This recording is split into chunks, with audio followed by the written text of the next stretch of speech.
네, 두 번째 강의 시작해보도록 하겠습니다. 이 강은 이제 자본과 권력이라고 제목을 붙였는데, 이 강에서 저희가 이제 신자유주의의 역사를 한다는 출정연식이 어떻게 일어났는지, 그리고 이것과 조응해서 통치 양식, 그러니까 지배의 어떤 방식이 이제 어떻게 바뀌었는지를 살펴보려고 해요. 그리고 이제 통치 양식이라고 하는 거는 그 안에서 이제 권력 관계, 권력 구조가 또 어떻게 바뀌었는지, 계급 관계가 어떻게 이제 변화했는지 이런 것도 드러내게 될 것입니다. 이제 3페이지에 3페이지는 내가 따로 보거든요. 5페이지 표를 보시면 그러니까 이런 약간 거칠게 이제 표현을 좀 정리를 해본 건데 아까 제가 이제 신자유주의적 전환에서 핵심이 되는 것 그리고 이제 다른 모든 그 자본에 대한 기획 자본의 역할을 하는 것 그래서 이제 그에 따라서 사회 조직들을 다 이제 새롭게 배치하고 재구조화하는 그 중심에 있는 것이 이제 금융 자본이라고 그랬잖아요. 그리고 이 신자유주의화가 곧 금융화다라고 완전히 증시할 수 없지만 어쨌든 경제에 있어서의 가장 큰 그 핵심적인 변화는 금융화라고 할 수가 있어요. 이 금융화는 우리가 아는 이제 상품화, 자본주의 경제는 모든 것을 이제 상품으로 변화시키고 상품을 변형시켜야지만 그 속에서 생산이 가능한 것이잖아요. 우리가 집에서 그냥 도와주는 노동을 하면 그거는 이제 무가치한 가치로 산정이 되지 않고 그걸 판매했을 때 그리고 임금이라고 하는 소득이 발생했을 때 또는 상품의 가격으로 이제 환산이 됐을 때 가치 생산에 동시에 들어가는 거란 말이에요. 근데 이제 금융 자본주의 신자유주의 이후에 이제 금융 자본주의 단계로 넘어오면은 그것보다 더 중요한 어떤 이 부를 쌓는 또는 이제 그 사회적 가치를 만들어낸 수단이 생기는데 그게 이제 금융화. 금융화는 말을 많이 들어보셨죠? 예. 근데 대체로 이제 금융화를 우리는 어떻게 이해하냐면 산업자본에 대해서 금융자본이 만든 우위에서 이런 이제 전환, 금융자본의 우위를 전환 또는 그렇게 해서 기업, 국가, 개인 주체들의 삶에 완전히 이제 영향을 미쳤어요. 금융화가 금융적인 어떤 논리에 따라서 우리 삶이 다 조직되는 것을 의미하고 한다는 것을 이제 금융화를 정의를 할 수가 있어요. 금융자본에 대한 그러니까 금융자본 이후에 있었다는 건 뭐냐면 예전에는 이제 쉽게 말해서 은행 같은 걸 생각해 봅시다. 그러니까 기업이 뭔가 생산을 하고 뭐 설비 투자를 하고 하는데 뭐 확장을 하려고 하거나 하면 대출을 받잖아요. 그러니까 자금 조달을 해야 되고 그 자금 조달을 하는 약간 그러니까 보조적인 이제 이 자본이 금융 자본이었단 말이에요. 뭐 개인 돈에 가서 돈을 빌릴 수가 있고, 그러니까 금융 산업이라고 하는 것의 어떤 형태는 없죠. 네, 산업 자본은 예전에는 이제 물건 팔아서 이제 돈 버는 거니까 그것을 잘 할 수 있게끔 이제 뭐 자금을 대주고 조달해주고 대출해주고 하는 이제 그런 정도의 이제 역할을 했던 것이 금융 자본인데 이것이 이제 완전히 바뀌어서 금융 자본의 수익을 위해서 제조업이라든지 산업 자본이 돌아가게 되는 방식으로 이제 바뀌었다고 하는 거예요. 이게 아까 이제 1970년대 서구 자본주의 국가들이 부닥친 이제 성장의 한계에서 가장 문제가 뭐냐면 제조업에서의 이 성장률 하락인데 그냥 이거는 그냥 상식적으로 생각해도 어느 정도의 수요가 충당되고 나면 사실 우리의 욕망이 무한하다 끝이 없다라고 하는 거는 그 지원의 말이지. 네, 욕망이 무한하기도 힘들고 굉장히 피곤한 일이에요. 우리가 아무리 돈이 무한정 많아도 뭐 냉장고를 오늘 샀다가 내일 바꾸고 그렇게 하지 않잖아요. 막 집 인테리어를 갖다가 한 달에 한 번씩 바꾼다든가 그렇게 하지도 않고요. 자동차를 뭐 한 대 샀는데 또 사고 세워놓을 데도 없고. 그러니까 이 제조 분야라고 하는 것은 기본적으로 이 물리적 한계에 부딪힐 수밖에 없어요. 일정하게. 아무리 부자라도 밥을 막 10끼씩 먹지는 않잖아요.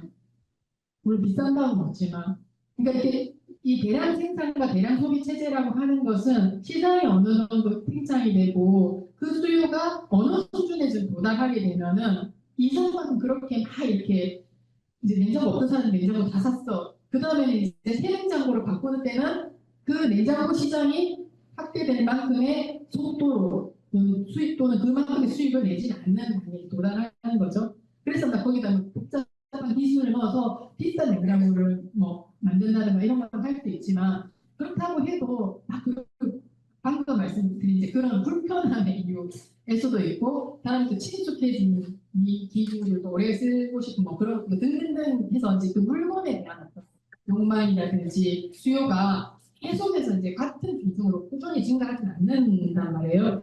그걸 해결하는 방법은 어쨌든 다른 곳에 이제 또 자본주의 시장을 만들어서 막 팔아야 되는 곳인데 거기는 일정하게 또 이제 돈이 있어야 되는 거죠. 구매력이 있어야지 그걸 팔 수도 있는 건데 저는 그런 과정에서 조달하는 그 자본 조달의 역할을 했던 이제 금융부문이라고 하는 것이 따로 떼어져 나와서 그 독자적인 산업의 영역으로 구축이 되고 금융 상품을 통해서 돈을 벌게 되고 이 부문, 금융부문에서의 이 수익이라고 하는 것이 산업자본, 그러니까 제조업 부문에서 공장에서 물건 팔아서 돈 버는 것보다 훨씬 더 큰 비중을 차지하게 되는 식으로 전환이 돼요. 자, 그렇다고 한다면, 여러분이 이제 기업의 사장이라고 한다면, 내가 이제 냉장고를 팔아서, 왜 냉장고 비용 갑자기 많지? 시작했으니까 계속 해봅시다. 하는 것보다, 뭔가 이 기술을 발견했어라고 하는 이걸 가지고 투자를 받아서 이제 얻는 수익, 또는 주식 시장에서의 그 주가가 상승을 해서 거기서 배당이 커지는 것, 또는 자산 가치가 높아지는 수익이 훨씬 더 많다라고 하면 어디에 더 신경을 쓰겠어요?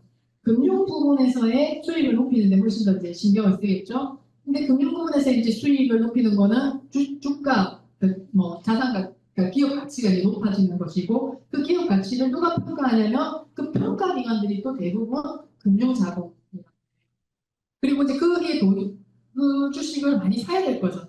그 사는 사람들이 누구예요? 투자자들이고 투자자들이 보기에 이 기업의 주식이 나한테 나중에 돈을 많이 벌어다 줄 거다라고 이제 생각하는 거잖아요. 미래 가치를 생각하면서 이제 거기에 투자를 하니까 누구의 눈치를 보냐면 이제 누가 더 중요한 고려 대상이 되냐면 소비자들보다 투자자들이 훨씬 더 중요한 고려 대상이 되는 거죠.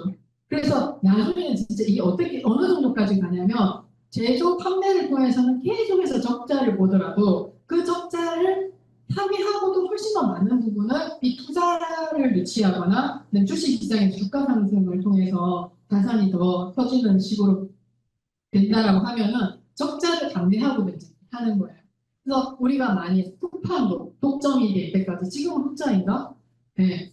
흑자겠다 독점 됐으니까 그렇죠? 그때까지 출혈을 계속하면서 이제 또 시장을 장식하기 위해서 이 적자를 감수했고 마켓 컬리 같은 데도 이제 그런 판매 수익은 사실 계속 몇 년간 이제 지금 바로 지금 현재는 모르겠어요. 수년간 적자를 계속 기록해 왔는데 계속해서 이제 그 확대해 나갈 수 있었던 이유가 투자금을 계속 이제 자금으로서 이 회사를 키워 나갔다는 그런 사례거든요.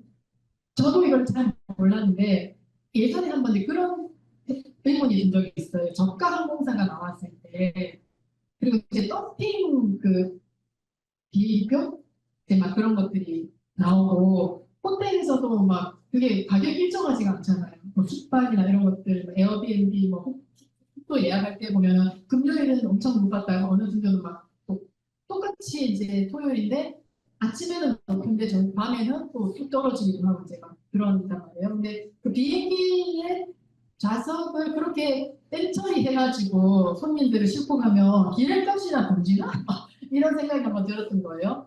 아무리 생각해도 난 뜬돈이 계산이 안 나오는데 그랬더니 이제 어떤 경영학도가 저한테 이 바보야 라고 하면서 그 원리를 설명해 줬거든요.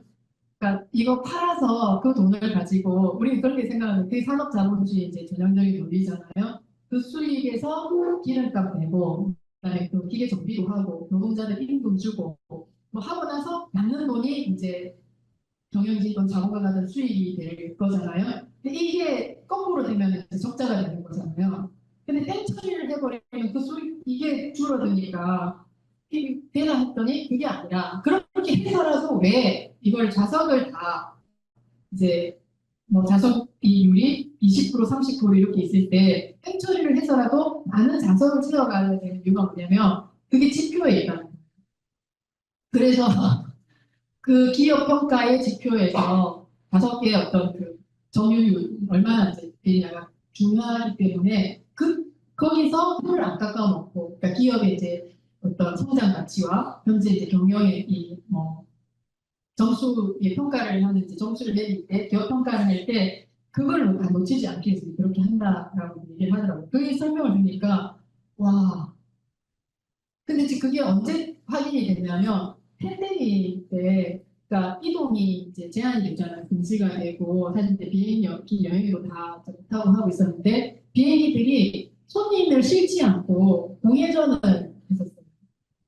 네. 그런데 그 회전수 있잖아요. 출항하고 한 회전수도 그게 정해져 있기도 하고 그때 이제 해녀가 막 그렇게 했어요. 이제 환경운동 단체들이 이게 무슨 짓이냐, 기후위기 시대에, 특히나 팬데믹 시대에 빈 비행기를 갖다가 이렇게 돌리는 게 말이 되냐라고 했는데, 뭐 국제항공법상에 이제 의무 비행 기준이 있다고 하더라고요. 근데 사실은 그 규모의 문제가 아니라 그 의무 비행 기준 시수하고 더하여 이제 얼마나 이제 했느냐, 그 최소 비율을 채워야 기업 평가에서 이제 그 평가를 손실이 터지는 이제 그런 것 때문에 그렇게 됐더라고요. 그러니까 이게 얼마나 되게 허구적인 이제 경제를 작동시키는 것들, 금융의 어떤 이 종속이라고 하는 것이. 그리고 더 큰 문제는 뭐냐면 그런 식의 이제 사고 방식이 기업뿐만이 아니라 국가나 개인들한테도 이제 계속 이제 스며들게 되는 거죠. 예전에는 제가 자랄 때 우리 부모님들은 빚을 내는 걸 두려워했어요. 되게 빚은 없어야 되고 빚 없이 사는 것이 좋은 거라고 생각을 했는데 저도 이제 그렇게 자랐지만 90년대를 지나면서 이게 바뀌었어요. 세계관 사람들한테 빚이 능력이다. 부채도 자산이다. 그리고 땡겨 쓰고 그게 이익인 것 같아요. 먼저 사고 나중에 갚는 거니까 한 달 동안 나는 이익을 본 것 같고 가족과 돌아올 때까지 이런 식으로 이제 바뀌게 되고 그리고 이제 그걸 두려워하지 않게 된 거예요. 카드로 먼저 사는 거, 그 집도 먼저 그러니까 그게 점점 규모가 커져요. 집도 이제 사가지고 30년 모기지로 갚잖아요. 30년 동안 계속 이제 갚아 나가야 되는 건데 그게 내가 큰 돈이 없는데 그래도 난 집을 샀으니까 앞으로 이제 조금씩 잘라서 갚아 나가는 게 훨씬 더 이익인 것 같은 그런 생각이 들고 다른 물건들을 살 때도 일시불로 현금 내고 사면 손해보는 것 같고 그죠? 카드로 이렇게 포장해서 사면은 뭔가 가게에 더 이익이 되는 것 같은 그런 식의 이제 착시를 이제 갖게 되기 시작하고 어쨌든 미래 소득이라고 하는 건 이제 예측할 수 없는 건데 그 미래 내가 갚아야 될 것이 남아 있음에도 불구하고 내가 이제 그거는 그걸 상정한 거잖아요. 내 지금 현재 소득이 그때까지 이제 계속 지속되리라고 하는 것들 상정하고 막 30년짜리 할부를 막 하기도 하고 뭐 자동차도 좀 장기말이죠. 집은 지금 최장기 그런 식으로 이제 해 나가는 그런 이제 이 금융적 사고라고 하는 것을 내면화해 나갔던 시기가 90년대 이후에 이제 금융화에 들어왔던 중대한 이제 변화였어요. 근데 이게 뭐냐면 이제 미래의 우리 삶을 저당 잡히고 그 앞에 독재 정권이 총칼을 가지고 이제 우리한테 이 체제 복종해라고 꼬아앉혔던 것보다 훨씬 더 강력한 자발적인 강제력을 통해서 난 이 체제를 수호해야 된다. 왜냐하면 대출금이 남아있고 할부금이 남아있기 때문에라고 하는 이제 방식의 구조적인 어떤 강제력을 발휘하게 되는 원인이 되겠고요.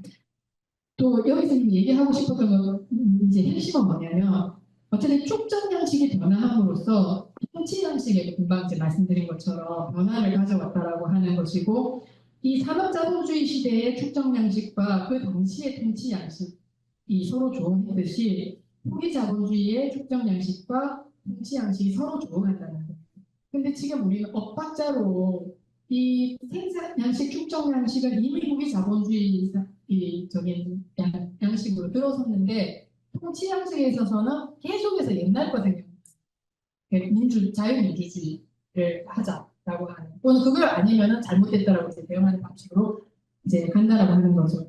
근데 이제 약간 오해가 있을까봐 말씀드리면, 산업자본주의와 후기자본주의를 단계적으로 나눠놨지만 이게 끝나고 이행하는 게 아닙니다. 사법자본주의는 남아있고 금융자본주의 질서도 이제 있어요. 이 신자유주의, 이자본주의라고 하는 특성도 중첩되어서 나타나는데, 어떤 것이 더 지배력을 갖고 있느냐라고 하는 것의 차이이고요.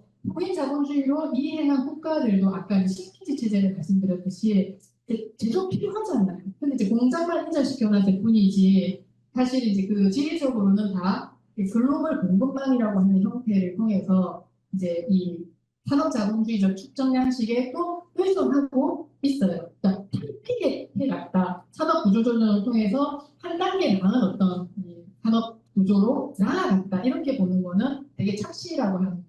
팬데믹 때 우리가 이제 경험했잖아요. 그래서 아주 이제 고도의 하이테크 산업들을 하고 있는 나라들에서 마스크가 없었고, 분유가 없었고, 화장지가 바닥나고 그랬던 거잖아요. 중국 엄청 큰일 날 뻔했죠. 그때 한국도 마스크 주지 않았나요? 미국에? 뭐 그랬던 거 이제 상기를 하시면 될 거예요.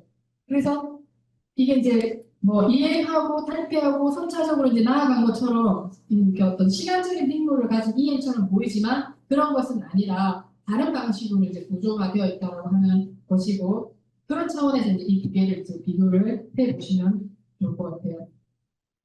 네, 산업자본주의는 이제 우리가 어디서 많이 봤던 MC, M-.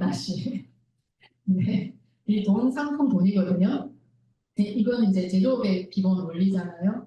상품 만들 때 돈을 가지고 투입을 해서 상품을 만드는데, 이 돈이 M-가 되는데, 이 M-가 되는 이 과정에서 뭐가 일어나냐면 뭔가 잉여가 생기는 거잖아요. 네. 그 잉여가 어디서 생기느냐? 그 비밀을 이제 푼 게 마르크스 자본론이고, 공장을 이제 들어가 봤을 때 노동자들의 노동에서의 차취를 가져가는 것이 이제 잉여가 된다라고 하는, 이익이 된다라고 하는 것을 이제 밝혀낸 거죠. 그러니까 이 모델에서는 부가 어디서 생겨나요? 노동에서 생겨나는 거고, 노동자가 많으면 많을수록 이제 노동자를 많이 소유한 자본가는 더 많은 이익을 낼 수 있겠죠. 그래서 대공장으로 체제를 계속 지향하게 되고, 그게 이제 만들어낸 게 대량 생산, 대량 소비 이 체제고, 규모의 경제를 이제 만들어내는 것이죠. 과거에 이제 고대 노예제 사회에서도 이제 그랬거든요. 그러니까 노예 경제의 어떤 현대판이라고 저는 이제 볼 수 있는데, 그래서 노예의 수가 많을수록 유리해지는 산업이 있어요. 농업은 절대 아니에요. 농업은 토지가 이만큼 있는데, 약 이제 100평에 노예를 한 명이 하나, 100명이 한다고 100배가 되지 않잖아요, 농업 생산. 그죠? 오히려 뭐만 늘어나요? 식비만 늘어나지. 근데 이 노예가 많으면 많을수록 그대로 다 이익이 되는 게 있어요. 무기산업. 고대 그리스에서 제일 이제 그 부자들이 제일 많이 했던 게 이제 무기 만드는 거거든요. 전쟁 한번 하면 계속해서 무기의 수요는 이제 생기는 건데, 노예 한 명은 화살 하나를 이제 만드는데, 두 명이면 두 개 만들고, 세 명이면 세 개, 한 개, 두 개, 세 개 아니겠죠? 근데 그만큼의 이제 이, 이 그러니까 양이 곧 더 큰 이익을 이제 늘려주는 형태란 말이에요. 또 하나가 어디냐면 탄광 같은데, 탄광에서는 이제 물론 그리스는 이제 그 탄광을 다 국유화하고 있었지만, 다른 데를 보면은 이 귀족들이 노예를 소유하고 있으면 노예를 보내서 그거를 하고 그걸 이렇게 가져오거든요. 그러면은 환경 파괴하는 공공사업도 마찬가지예요. 공공사업을 축성을 한다, 도로를 놓는다 그러면 노예들한테도 그걸 줘요. 근데 그게 어디에 들어간다? 주인한테 가는 거지. 그러면 노예를 10명 보내는 귀족하고 100명을 이제 할 수 있는 귀족하고 완전히 그 차이가 나잖아요. 그러니까 그렇게 노동력을 투입해서 많은 잉여를 벌 수 있는 특수한 산업이 있는데, 그러니까 예를 들어서 농업 같은 경우는 그게 어느 정도까지는 되지만 토지 생산량의 한계를 넘었을 때는 전혀 그게 그만 똑같이 이제 비례해서 계속 이 생산량이 증대되지 않는다라고 하는. 근데 이런 식의 이제 생산 체제에서는 노동자가 되게 중요하지 않습니까? 노동자 왜냐하면 노동자의 노동력이 곧 이제 그 착취가 나의 이제 잉여가 되는 거니까 수익이 되는 거니까. 그리고 관리를 하는 데 있어도 직접 이렇게 그러니까 상품과 생산도 직접 되지만 그걸 만드는 노동자들도 직접이 필요해요. 관리를 위해서, 관리와 통제를 위해서. 그래서 대공장 체제와 주위의 사택, 노동자 주택들이 만들어지고 그게 지금 도시의 원형이 이제 되었고 그래서 노동자들을 계속 구하러 다니는 상황이 초기에는 이제 노동자 그 수급이 굉장히 어려운 상황이 되거든요. 한국에서도 아까 1970년대 이제 그 신발 공장, 그다음에 구이나 이런 데서는 정자라는 게 만들어져서 막 생기고 퍼져가고 있을 텐데 그때 제가 중학교, 고등학교 때 학교로 왔어요. 우리 공장에 오라고 유치하려고 노동자들. 그래서 중학교에서 고등학교 갈 때 고등학교 가지 말고 공장에 와라. 그럼 우리가 교육도 시켜주고 고등학교 졸업장도 따고 돈도 벌게 해주게 하면서 막 엄청나게 이제 지금하고 정은 안 되죠. 지금 아무래도 느려도 없어 일자리 없어라고 하지만 그때는 일자리는 있는데 그러니까 한 명이라도 더 왔으면 좋겠는데 노동자들이 그렇게 지금처럼 노동시장이 막 이렇게 있는 것도 아니니까 각 학교마다 찾아다니면서 이제 노동자들을 구하러 다녔다고. 그리고 이 노동자를 어쨌든지 간에 생산 라인에 앉혀서 생산을 높여야 되기 때문에 관리가 되게 중요하고 물론 이제 억압하는 방식도 썼지만 또 이렇게도 해줘야 돼. 우리 산업용품이야, 날씨 수출용품이야 라고 하면서 이제 노동자들에 대한 사회적 인정을 하기도 하면서 이제 노동 착취를 해 나가고 그걸 통해서 이제 전체 어떤 자본의 축적과 사회적 부를 늘려나갔단 말이에요. 그리고 이제 아까 말씀드렸듯이 이 시기에는 그런 산업 자본이 되게 중요한 중심축이 되어서 경제를 성장시켜 나갔고 거기에 보조적인 역할을 하는 것이 이제 은행 같은 이제 기구였다라는 거고 그리고 그 경제 개발 계획 또는 어떤 사업의 추진 계획들이 일국적 차원에서 우리 경제 개발 5개년 계획 이런 거 있잖아요. 수립이 되고 또 국가의 돈을 늘려간다라고 하는 이 구조 속에서 기업들을 성장시키기도 하고 이제 이런 모델이었다고 하면 금융자본주의로 이제 이행한 후기 자본주의에서는 그 착취가 아니라 수탈에서 이제 더 큰 목적이 생기는데 그 앞에서 이제 MS 엔다시가 이거예요. 하나가 사라져 버렸죠.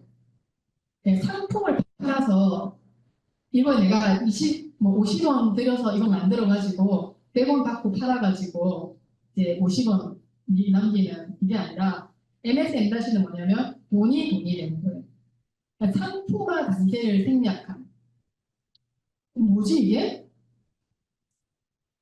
근데 여기 이제 뒤에 가면은 M-가 어떤 게 있냐면 T1에서 T2라고 하는 어떤 시점에서 시점까지 시간의 의미가 있거든요.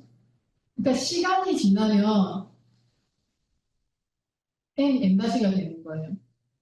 그게 뭐죠? 이자. 예. 시간이 지나면 이제 이자가 붙는 거잖아요. 100원이 이제 110원이 되는 건데 이 금융자본주의 논리가 이런 여기서 만약에 이게 더 커지면 가격 그 수익이 더 크다라고 하면 보세요. 노동자들을 공장에 불러와서 앉혀놔야 돼요. 그 노동자는 이제 재생산을 해야 되는데 이 기업에서 다 막 밥 주고 청소해주고 빨래해주고 막 뭐 목욕시키고 하는 건 싫어요. 어딘가에 가서 네가 다 해갖고 와. 생산시켜줄 테니까 재생산 네가 해갖고 와. 라고 이제 하는 시기든 어쨌든 그래도 중간에 이제 점심시간에 밥도 주고 교육도 익혀야 돼요. 그래서 이 노동체제하고 교육체제하고 맞물린 게 뭐냐면 이제 획일주의 교육이에요. 학교에 앉혀놓고 공장에 가면은 이 신체 리듬을 그렇게 바꿔야 되잖아. 내가 화장실 가고 싶다고 가면 안 돼. 왜 컨베이어 벨트가 돌고 있는데 내가 소변하러 올때 가면 안 되고 종칠 때 가야 돼. 그거를 그렇게 이제 신체를 훈육시키는 거를 학교라고 하는 걸 통해서 한 수년간 해야지 이제 당부를 참고 뭐 생리 현상도 참고 배고픈 것도 참고 그래서 땡치죠 우리가 같이 밥 먹는 이제 그런 몸이 만들어진다 말이에요. 근데 이제 이 MS M-로 갈 때는 어쨌든 그런 상품 생산 과정이 이제 생략되는 거 하나하고 그다음에 이 대량 생산 대량 소비 체제의 한계에 부딪히면서 이제 포드주의라고 이제 불렀던 거거든요. 포드 시스템이라고 불렀던 것에 대한 대안 또는 이제 대체로 그때 이제 제시됐던 게 적시 생산 적시 공급 체제. 재고량, 그러니까 공장에서 많은 생산해서 많이 파는 것이 아니라 그때그때 수요에 맞는 것을 그 바로바로 이제 생산해서 바로바로 이제 공급하는 그 모델이고 재고를 최소화한다는 것이에요. 근데 뭐냐면 이 적시 생산, 적시 공급에 반드시 필요한 또 이제 노동 체제가 있어요. 뭐겠어요? 유연한 노동 체제죠. 그래서 뭔가 성수기 때 많이 이제 일손이 필요 많이 생산해야 될 때는 노동자들이 일시에 딱 조달을 해야 돼요. 근데 비수기 때 이렇게 에어컨 겨울에 안 팔잖아요. 그럼 그때 노동자들을 공장에서 고용하고 임금 주는 게 너무 아까운 거지. 그러면 그때는 이제 노동자들을 최소화하고 뭐 이런 식의 이제 발상들을 해 나가는데 이게 이제 기업에서는 굉장히 혁신적인 거지만 노동자 입장에서 생각할 때는 굉장히 이제 그 안정적인 어떤 소득 주기와 내 삶을 계획할 수 있는 그런 것들이 없어지게 이제 요동치게 되는 이제 그런 상황인 거잖아요. 그리고 또 하나는 뭐냐면 이제 이렇게 되어 있을 때 노동 관리가 용이한 측면도 있지만 함께 같은 공장에서 일하는 노동자들이 단결을 하죠. 그래서 노동조합도 만들고 그리고 이제 사람들이 쭉 보게 돼. 아 이런 식으로 이제 일이 만들어지는구나라고 하면서 노동 전체에 대한 상을 갖게 되고 네, 그러면 이제 품어서는 안 되는 이제 하게 되죠. 그게 뭐냐면은 아, 이렇게 하면 안 되나요? 라고 하는 제기도 할 수 있고 이게 훨씬 더 빠르게 될 것 같다라고 하는 현장에서 이제 판단을 할 수 있고 근데 이런 식의 이제 이 아래로부터의 제기를 만약에 우리가 이제 세상이 바뀌어서 우리가 이제 다른 식으로 회사를 경영한다고 하면 그런 제안들이 어떤 생산성을 높이기도 하고 비효율적인 것들을 효율화시키기도 하는 좋은 이제 아이디어고 제안일 텐데 관리하는 입장에서 보면은 그거 이제 하나하나 들어다 보면은 이 사람들의 활용권을 이제 강화하게 되는 거예요. 아까 제가 이제 쿠팡 얘기 들었다고 했잖아요. 얼마 전에 이제 그 쿠팡에서 이제 일하던 분한테 들은 얘기 중에 가장 힘든 게 육체적으로도 힘든 건데 이게 물류센터에서 일하다 보면은 동선이 거기서 지정해주는 동선이 아니라 내가 훨씬 더 이제 잘 판단할 수 있잖아요. 예를 들어 건너편에 있어. 그러면 이렇게 가지 않고 내가 여기 1번 C 구역에서 자리 집을 때 Z 구역에 있는 거를 또 이렇게 할 수 있어. 뭐 모스킹에 있는 거는 이렇게 할 수 있잖아요. 그 제안을 명백하게 너무나 이제 예를 들어 1분 걸리 10초밖에 안 걸리는 건데도 안 된다고 한다는 거예요. 그래서 관리자가 당신은 그런 판단을 하면 안 되지. 그냥 당신 여기서 할 일은 아무리 무의미해 보이더라도 그냥 시키는 대로만 주어진 동선대로만 그다음에 하달 너무 지시대로만 이행하지 이 안에서 개선하거나 이런 걸 생각하지 말라고 이제 하는데 그게 너무나 무력감과 좌절감을 주어서 육체적으로 힘든 것보다 이제 그런 것들이 더 견디기 힘들다고 이제 얘기를 하는데 이 적시생산 적시 공급이나 그다음에 그 유연한 노동, 탄력 근로제라고 하는 것들이 이제 노동자들한테 주는 타격이 이제 그런 거죠. 그런데도 불구하고 그 비효율성을 감수하고서라도 이제 자본이 이렇게 하고 싶은 거는 이제 금방 얘기했던 이 노동자들 주인으로 만들고 싶지 않기 때문에 그런 이제 관리 측면에서 손실 비효율성 이런 것들 감수하고서라도 이렇게 하고 하려고 하는 거예요. 그리고 이제 예전에는 이제 눈앞에 있어야지 터놓기꾼을 할 수가 있었잖아요. 근데 이제 이 후기 자본주의 가면 기술이 눈앞에 없는 노동자들을 통제할 수 있는 수단을 이제 주거든요. 예전에 콜센터 노동자들의 업무 경쟁시키는 거 화면에 다 이제 뜨면서 누가 백호를 했고 하는 게 그대로 다 관리자한테도 보이고 이제 자기한테도 보이면서 평균 처리 콜수가 이제 뜨고 그다음에 내가 넘어섰는지 못 미쳤는지가 보이고 평균을 이제 못 미치면은 페널티가 있거나 또 그런 돌아올 거기 때문에 학책같이 그거를 넘어서려고 하고 그럼 그 경쟁이 계속해서 그 기준치를 상향을 시키는 거예요. 그러니까 이거는 뭔가 예전에 이제 십자리를 막 이렇게 막 다그치면서 하는 그런 방식과 전혀 반대로 이게 프로그래밍화된 경쟁 체제를 통한 고강대 노동 착취를 해낼 수 있는 방식이 되는 거죠. 그러니까 이게 앞서의 이제 그 외생적으로 계속 이렇게 착취해가는 방식이 아닌 이렇게 생명을 수탈하는 방식으로 에너지를 뽑아가기도 하고 부채도 그렇잖아요. 그 아까 얘기했던 미야모리키에서 다 빚내서 차 사고 이렇게 하게 해놓고 그 빚 갚아야 되니까 부서지면 또 이제 또 돈이 드니까 그거를 막 내 몸처럼 소중히 여기고 막 차도 아끼니까 어쨌든 그 돈을 갚으려고 또 쎄빠지게 일해가지고 돈을 다 빚 갚는 데 쓰고 하고 있는 이제 그 시스템이 그 과거의 이제 노동착취와는 전혀 다른 양상에 정말 이렇게 이거 꼽아놓고 여기서 이제 쪽쪽 뽑아가는 그런 방식의 이제 수탈적인 어떤 자체 그 방식으로 이제 나타난다는 거죠. 비유적으로 저는 이제 그래서 이게 곰의 빨대 빨아서 단지 먹는 거랑 똑같은 거라고 얘기를 하거든요. 인간은 이게 빨대에 꽂아가지고 미치치도 그냥 일을 하도록 만드는 거예요. 우리 좀 지금 다 너무 힘들잖아요. 땡 하면은 이제 아무리 이제 공장에서 그렇게 일을 하더라도 또 이렇게 끊어져야 되는데 지금 그거를 못 하고 있는 거고 팬데믹 이후에 그 마을로의 줌하고 카톡하고 텔방이 정말 24시간 내 상태로 우리를 부려먹고 있는 예, 그런 이제 상황인데 계산도 뺏어가고 시간도 뺏어가고 근데 그게 노동 시간으로 딱 이렇게 구획이 돼서 몇 시부터 몇 시까지 근로 시간으로 이제 측정되지도 않는 미세 노동으로 이렇게 쪼개진 근데 그 미세 노동들을 합쳐 보면은 엄청난 양이 이제 수북히 쌓이게 되는 근데 대부분이 다 어떤 나의 경력 숙련이나 의미 보람으로 전체적인 어떤 성과가 나오는 것이 아닌 그냥 진짜 무의미한 쪼가리들의 거대한 어떤 더미들로 시간과 노동이 그렇게 쪼개져서 쌓이게 되는 방식의 이제 축적이 된다는 거죠. 그리고 금융자본한테 좀 더 나올 테니까 다시 설명해드릴게요. 네. 그래서 이제 이사가 발생하려면 반드시 부채가 있어야 되잖아요. 그래서 이사 수익을 높이려면 뭐가 늘어나야 돼요? 부채가 늘어날수록 이제 이사 수익이 이제 늘어나야 되고, 그러니까 의도적으로 부채를 늘리는 방식으로 이제 금융자본 수익을 이제 늘리려면 부채가 이제 늘어나게 되는 거죠. 그래서 심지어는 국가에도 이제 부채를 계속 이제 지우고, 공공부문 혁신을 하면서 또 하나 이제 그 규제 완화 조치가 이루어지는데 그게 제일 대표적인 게 이제 조세 감면 정책이란 말이에요. 기업들한테 그 과세, 세금. 근데 그 감세 정책의 결과는 필연적으로 뭘 수반하냐면 국가의 조세 수입을 이제 감소시키잖아요. 그럼 국가는 그 조세를 가지고 예전에는 다 군대 정책도 하고 복지 정책도 하고 공공 서비스도 공급하고 있는데 이거 하려면 돈이 없잖아요. 그때 이제 IMF 때 개인들한테 빚 내세요 빌려서 이렇게 했던 것처럼 국가에 대해서도 자본이 금융자본에서 돈을 빌려줍니다. 70년대 이전까지 원조 경제나 그 재무 같은 것들을 보면 외무 장관들이 만나서 외교관들이 그걸 막 하거든요. 근데 진짜 지금 그렇지 않아요. 금융자본이 바로 이제 국가에 이제 빌려주고 그게 채무로 이제 설정이 돼요.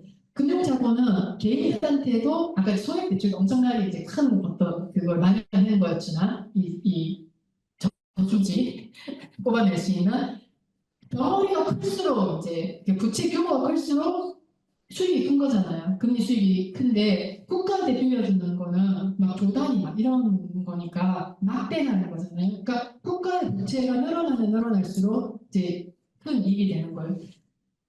그런 식으로 부채를 많이 만들도록 하는 방식으로 정책이 또 수립되도록 만들어가고 기업도 마찬가지 이제 예,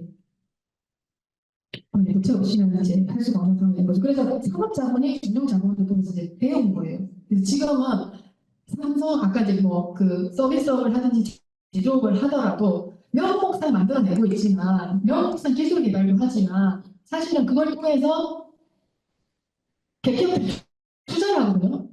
그러니까 돈을 벌면은 기술이나 뭐 상품에 투자하는 게 아니라 그 어디에 투자를 하냐면 주식에 금융시장에 투자를 해서 그걸 가지고 돈을 번단 말이에요.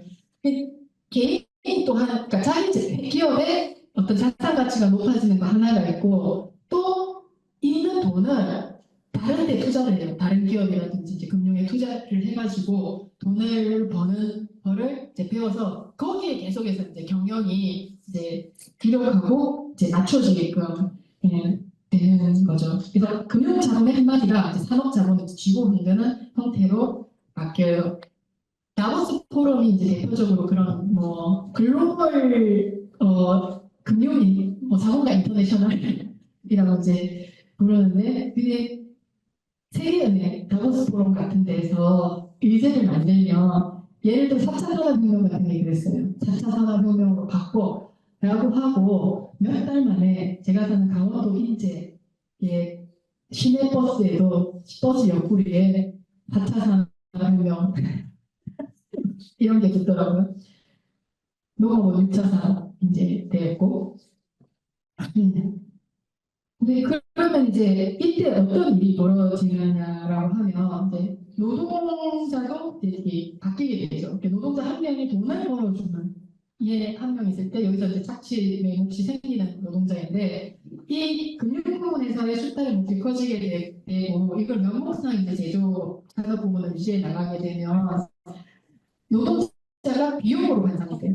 이 회계 장부에서 이게 지출되는 돈이니까. 그럼 이거를 최소화하려고 하는 것이 투자자의 요구가 되겠죠.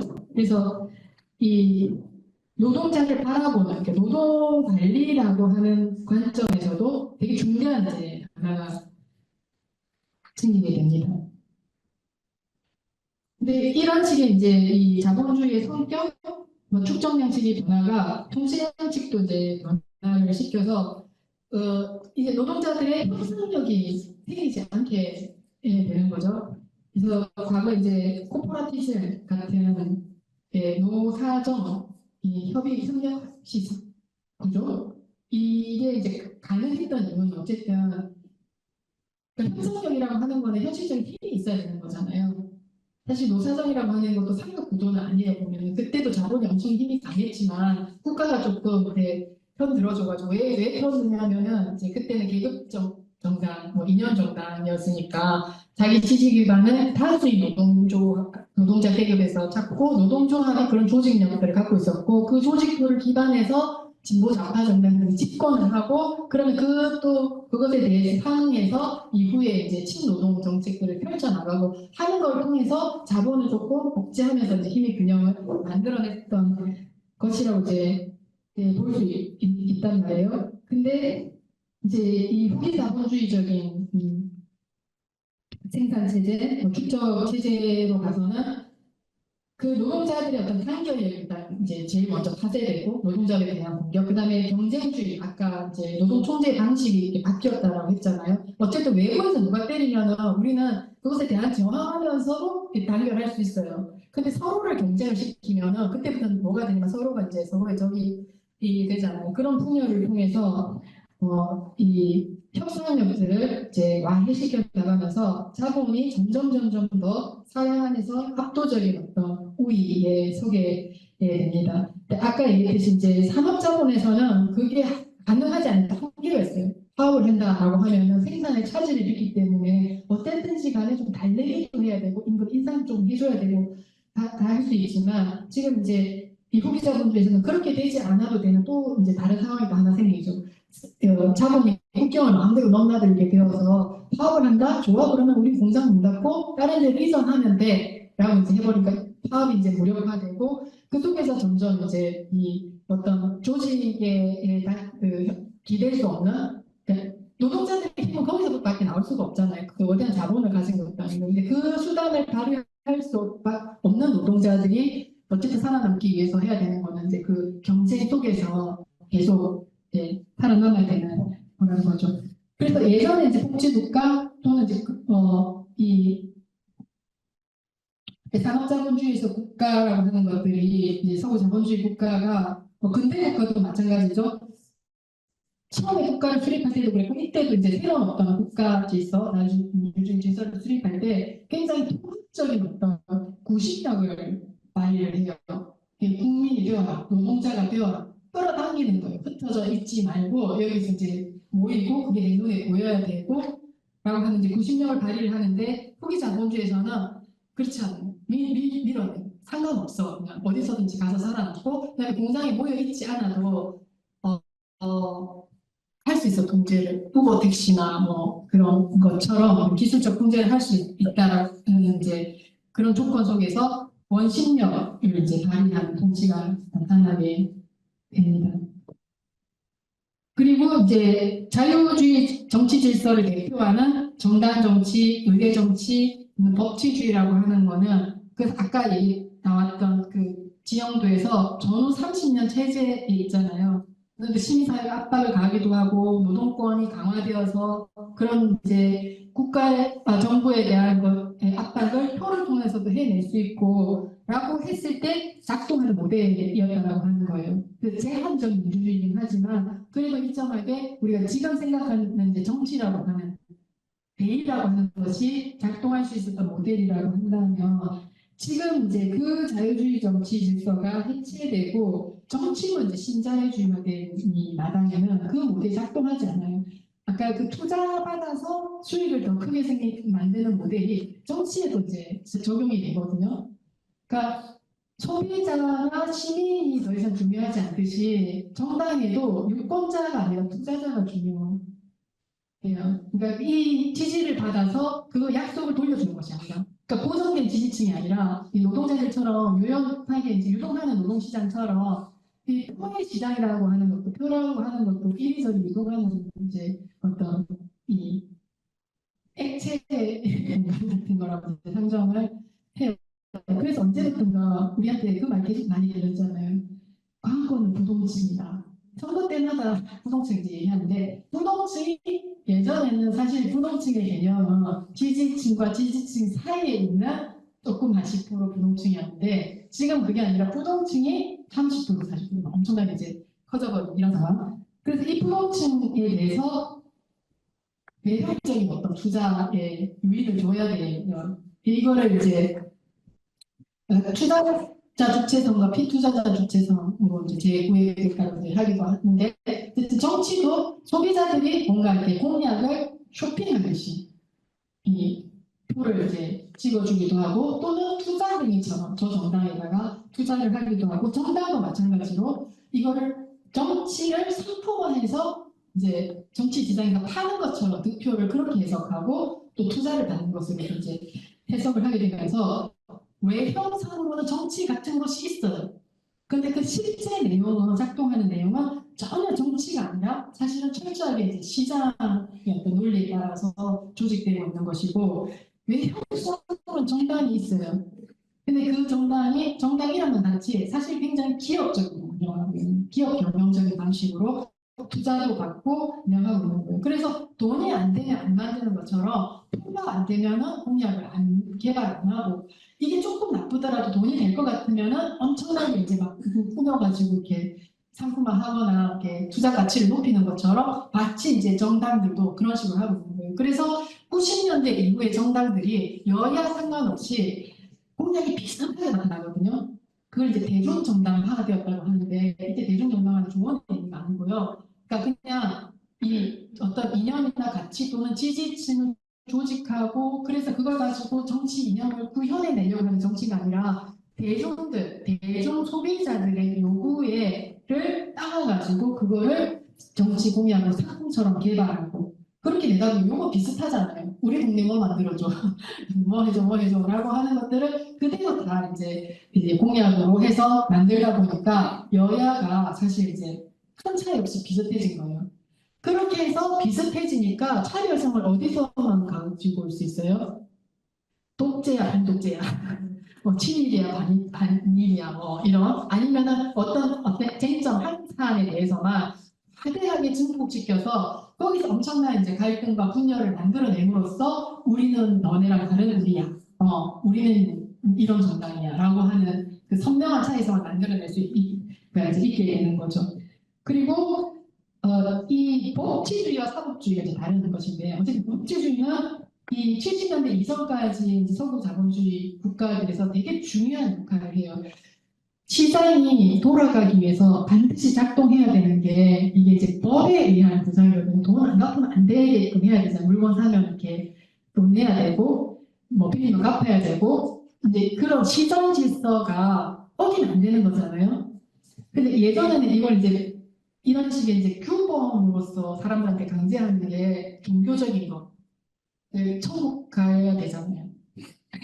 그러면 아니면 가서 벌 받을 거잖아. 뭐 그런 이제 어떤 종교적이고 신앙적인 차원의 이제 그런 신의 법, 신이 강제하는 법이 있거나 아니면 자연법, 공동체 안에서의 어떤 규범 이런 것들 이제 강제를 했다면 이 자본주의 사회는 그러니까 익명 대중들로 구성된 사실 공동체가 아닌 이 공동체들에서는 그게 전혀 작동 안 되는 거잖아요. 먹튀하면 그만인데 그거를 못하게 하는 규범 그 강제력이 법을 통해서 이제 나오고 그 법의 최종적인 어떤 신급 지켜주는 확고한 그게 울타리 틀이 이제 국가라고 하는 것에 의해서 보존이 되었고 그래서 법치주가 되게 중요한 선거에 억울해도 결과에 승복해야 돼.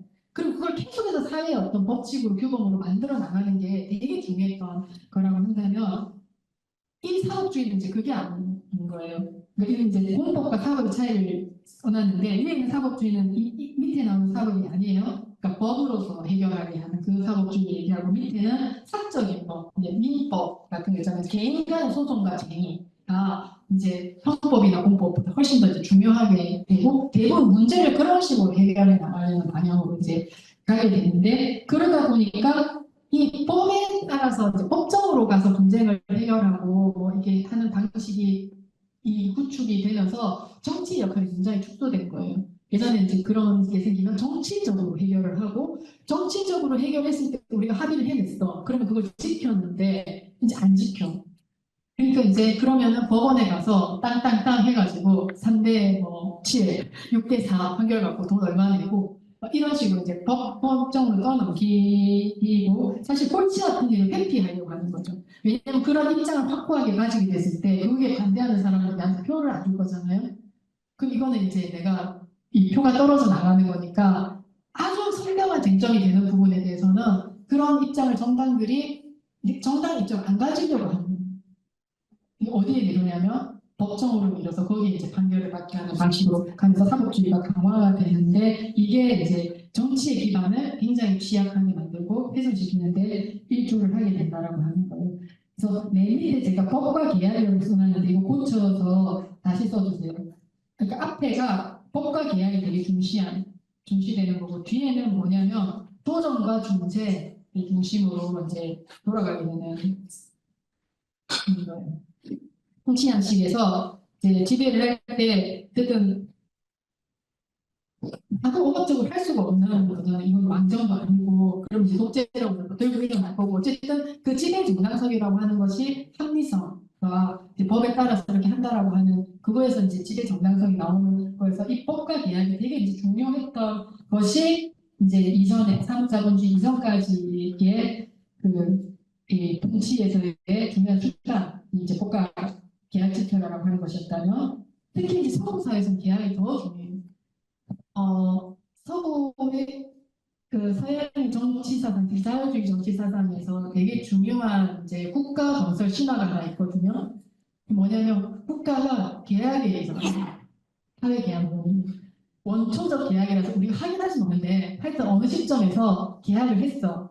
그래서 우리가 그걸 어떤 국가라고 하는 리바이어가 엄청나게 이제 그러니까 층위가 다른 이제 권력을 가진 어떤 집단에 위임하고 물론 이 정확권 뭐 이런 것도 있다고 우리가 인정하지만서도 그거를 계약했다. 그러니까 그 계약을 지켜줘야 돼라고 하는. 그러니까 서양의 자유주의 정치 사상에서 이 계약은 굉장히 핵심이고요. 그거에 따라서 이제 그 계약들이 법제화되기도 하고 뭐 이제 하는 거예요. 이건 반드시 지켜줘야 되는 건데 신자유주의는 이거를 이제 파기하면서 그러니까 이 법의 최종적인 이제 신급이 국가라고 했잖아요. 국가를 넘나들어야 되는데 이 국가에 들어가서 다 지켜야 돼요. 근데 자본이 이제 그러면 그 통제가 되잖아요. 그 자유를 얻기 위해서 그거를 넘나들 수 있는 방법, 그러니까 영도도 넘나들지만 그 법의 제약이라고 하는 것을 법의 구속력을 넘나들 수 있는 방법으로 만들어내게 게 이제 이 조정 중재 뭐 이런 거예요. 예. 그래서 ISDS가 이제 대표적인 거죠. 이 ISDS는 분쟁 조정 제도거든요. 법도 아니고 뭣도 아니에요. 근데 이 ISDS가 일국의 그러니까 주권에 의해서 만들어진 주권적 근거를 가진 헌법적 근거를 가진 그런 법보다 더 우선해요. 그러니까 그 투자자 국가 간 소송 제도인데 이 ISDS의 또 하나 기반적인 부분 이 소송은 한 사람에 의해 한쪽에 의해서만 개시가 될 수 있어요. 국가는 개시할 수 없고요. 투자자만 개시할 수 있는.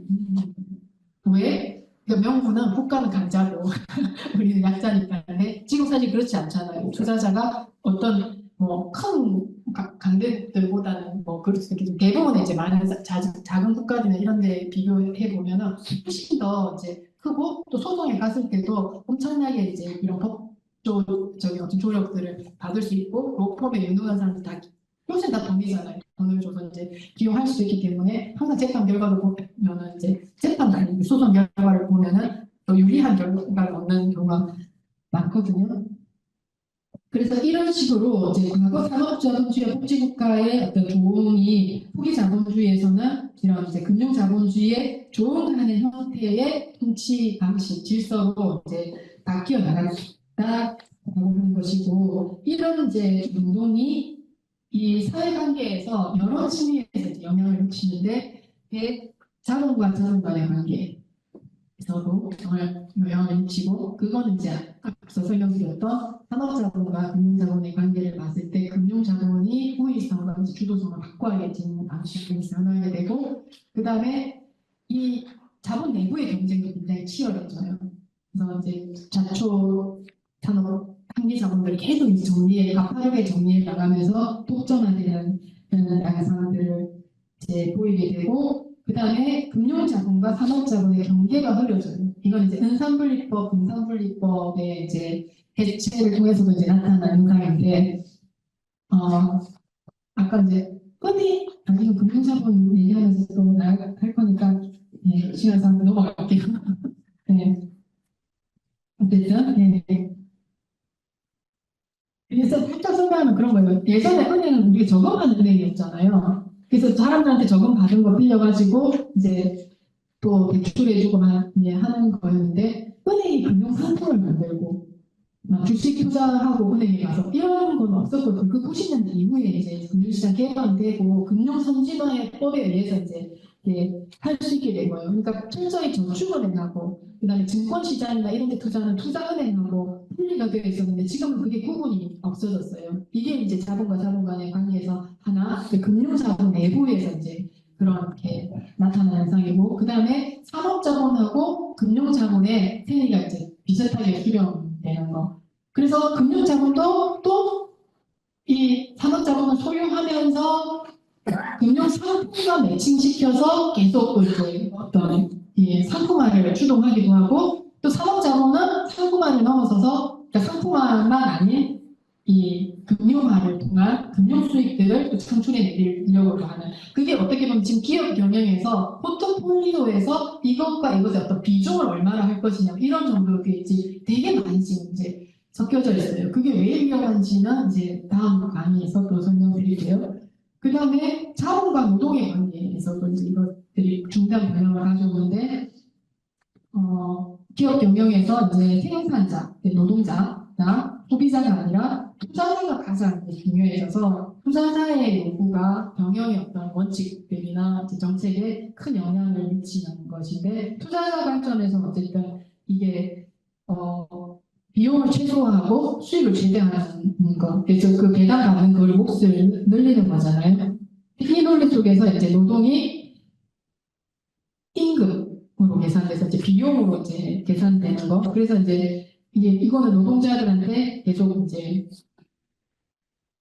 고강도의 노동 착취를 해내든지 아니면 임금을 감축하든지 하는 이제 방향의 이제 경영으로 수렴되겠죠.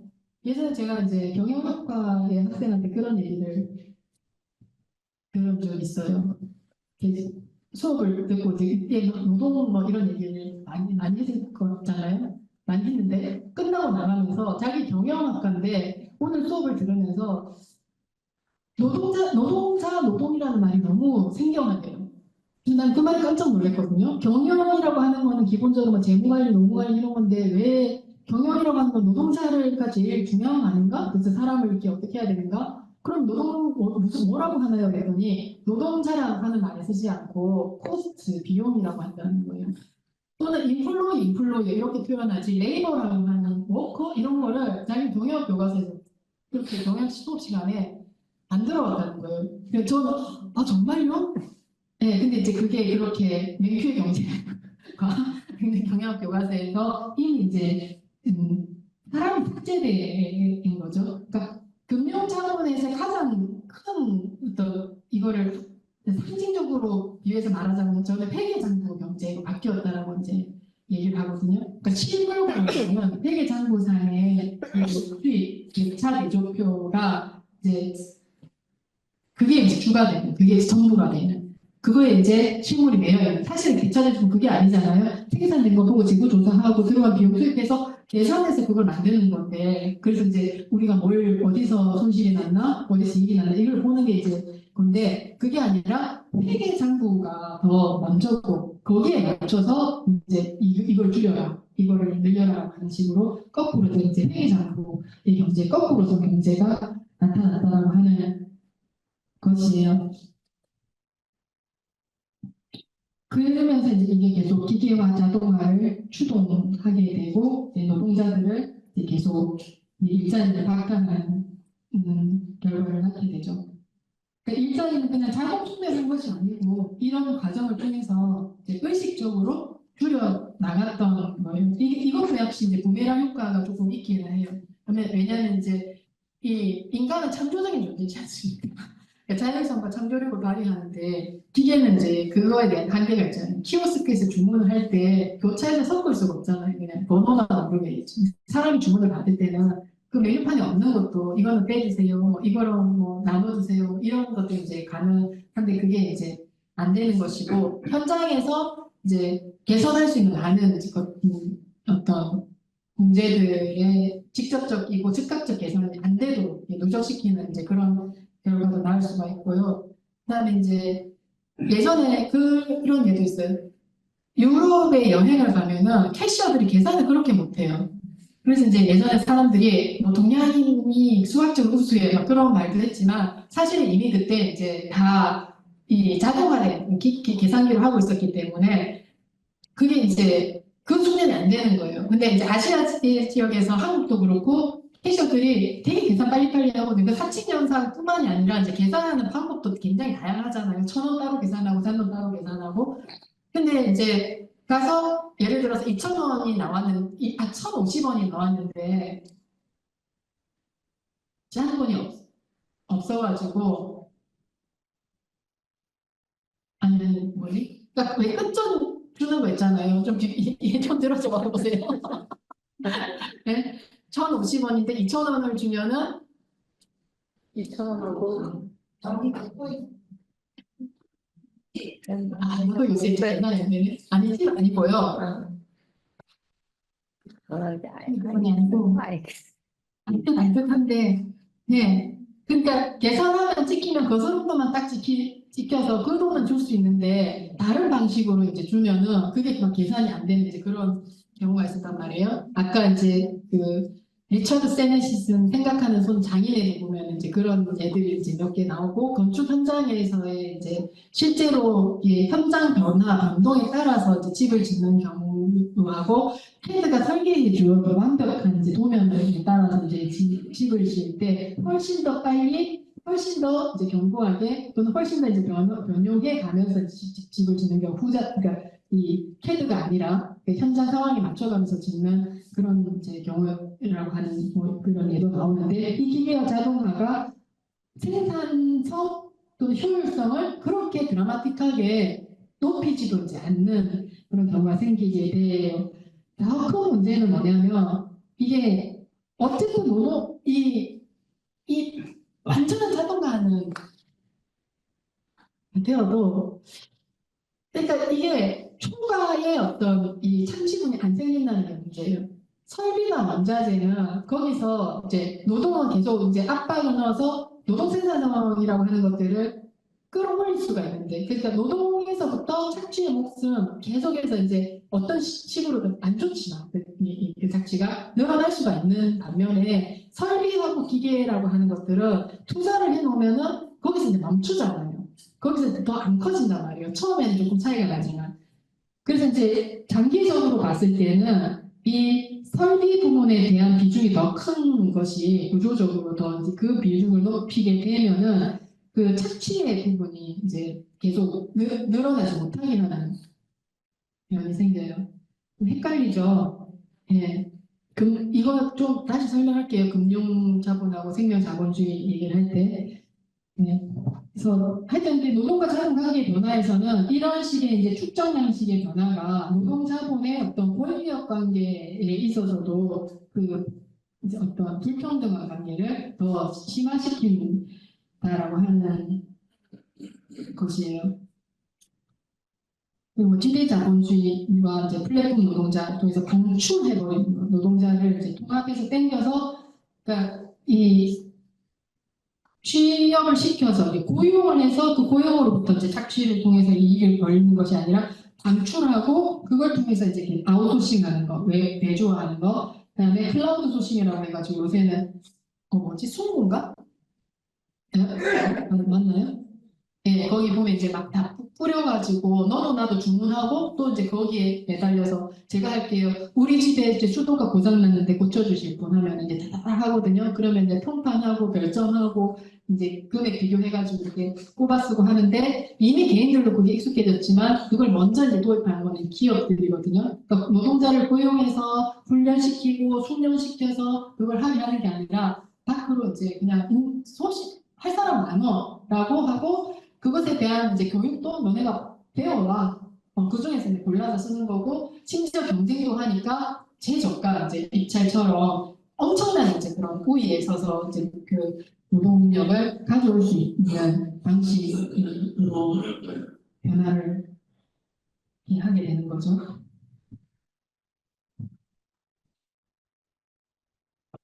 예, 대략 이제 이렇게 이런 과정을 통해서 이제 노동 자본의 이제 권력 관계가 변화를 하게 되고 지금 이제 우리가 계속 지적하고 있는 극심한 불평이라고 하는 부자와 빈자는 옛날에도 뭐 부자 없는 고 가난한 사람이 없는 데는 없었죠.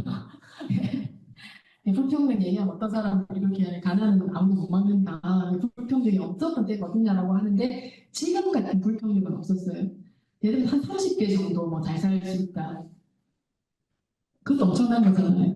100배 정도의 부자가 있다. 뭐. 옛날에 이제 만석도 뭐 이런 얘기했는데 지금 그게 그 부의 격차라고 하는 것이 그거 비교할 수 없을 정도로 이제 생기는 거잖아요. 노동자 평균 임금과 상위 이제 뭐그 CEO들의 평균 임금의 그 격차가 30배가 아니라 뭐 3,000배 뭐 이런 식으로 이제 생기는 거는 그거는 임금 갖고만 비교가 안 되는 거잖아요. 그러니까 자산소득과 이제 금융소득 부분에서의 그게 그런 불평등을 이제 만들어냈던 거고 그런 부의 불평등이 이제 자산계급과 무산계급 사이에 엄청난 또 정치적 불평등을 만들어내는 게 되는 거죠. 자본과 국가의 관계는 이제 뭐 예전에는 어쨌든 일국 안에서 자본이 있고 어쨌든 말을 들어야 돼. 나는 국가를 정부를 움직여야 되고 하니까 거기서 협상의 여지도 생기고 또 통제도 일정하게 가능하기도 하고 이걸 하지 말고 이걸 해라고 하는 이제 그런 이제 정부가 그걸 할 수도 있었는데 지금 전혀 그게 이제 안 되는 상황이 도래한 거고 심지어 이제 자본주의 국가들에서도 유럽에서도 이제 그런 양상들이 유럽에서도 아니에요 여기서부터 더 먼저 생기고 있는 거죠. 대표적으로 이제 정부를 끌어안으셨던 사례가 그리스에서 이제 시리자 정권이 집권을 했을 때 좌파 정권인데 그때 엄청난 이제 봉기가 있었거든요. 그리스 국회의사당 앞에서 연금생활자인 한 노인이 권총으로 자살을 했어요. 그러니까 연금이 이제 거의 반토막이 나고 도저히 존엄한 삶을 살 수가 없는 거예요. 그러니까 쓰레기통을 뒤져야 되는 상황까지 이제 이르게 되고 우리도 지금 목적점에 이제 닥친 상황인데 그게 기폭제가 되어가지고 전국적인 이제 그런 봉기가 일어나면서 이 긴축에 대해서 이제 해제를 하라고 하는 요구가 제일 첫 번째였고 그걸 공약으로 이제 집권을 당선했거든요. 다 아시는 얘기를 제가 막 하고 있는. 네. 근데 그거를 이제 이 트로이카라고 불리는 이 금융장 유럽의 중앙은행하고 EU 집행위원회 그다음에 IMF 국제통화기금이 꾸러앉힌 거예요. 그러니까 선거를 통해서 국민 대다수의 지지를 받아서 그 공약을 가지고 당선이 됐는데 긴축을 철회하면은 이제 회수하겠다고. 우리 채권을 회수하겠다. 너네 부도가 난다. 우리 못 도와준다. 라고 하면서 이제 그런 협박을 가지고 이거를 이제 취소시켰어요. 그러니까 이게 대의라고 하는 것들이 완전히 이제 근본적으로 불가능한 거잖아요. 어떤 선의를 가지고 이제 정부가 들어서도 계속해서 이제 이런 방해에 막히게 되는 상황이고, ISDS 아까 이제 설명드렸듯이 이 굉장히 이제 이 불평등한 어떤 차원의 내 일방적으로 유리한 이제 초정 분쟁 제도를 만들어서 이제 주권 국가의 어떤 내부 정책에 적극 개입하기도 하고 돈을 앗아가기도 하고요. 한국도 이번 여러 가지 이제 분쟁에 매달려서 맥콜이 우리 유명한 예, 사건을 알고 있고 그렇습니다.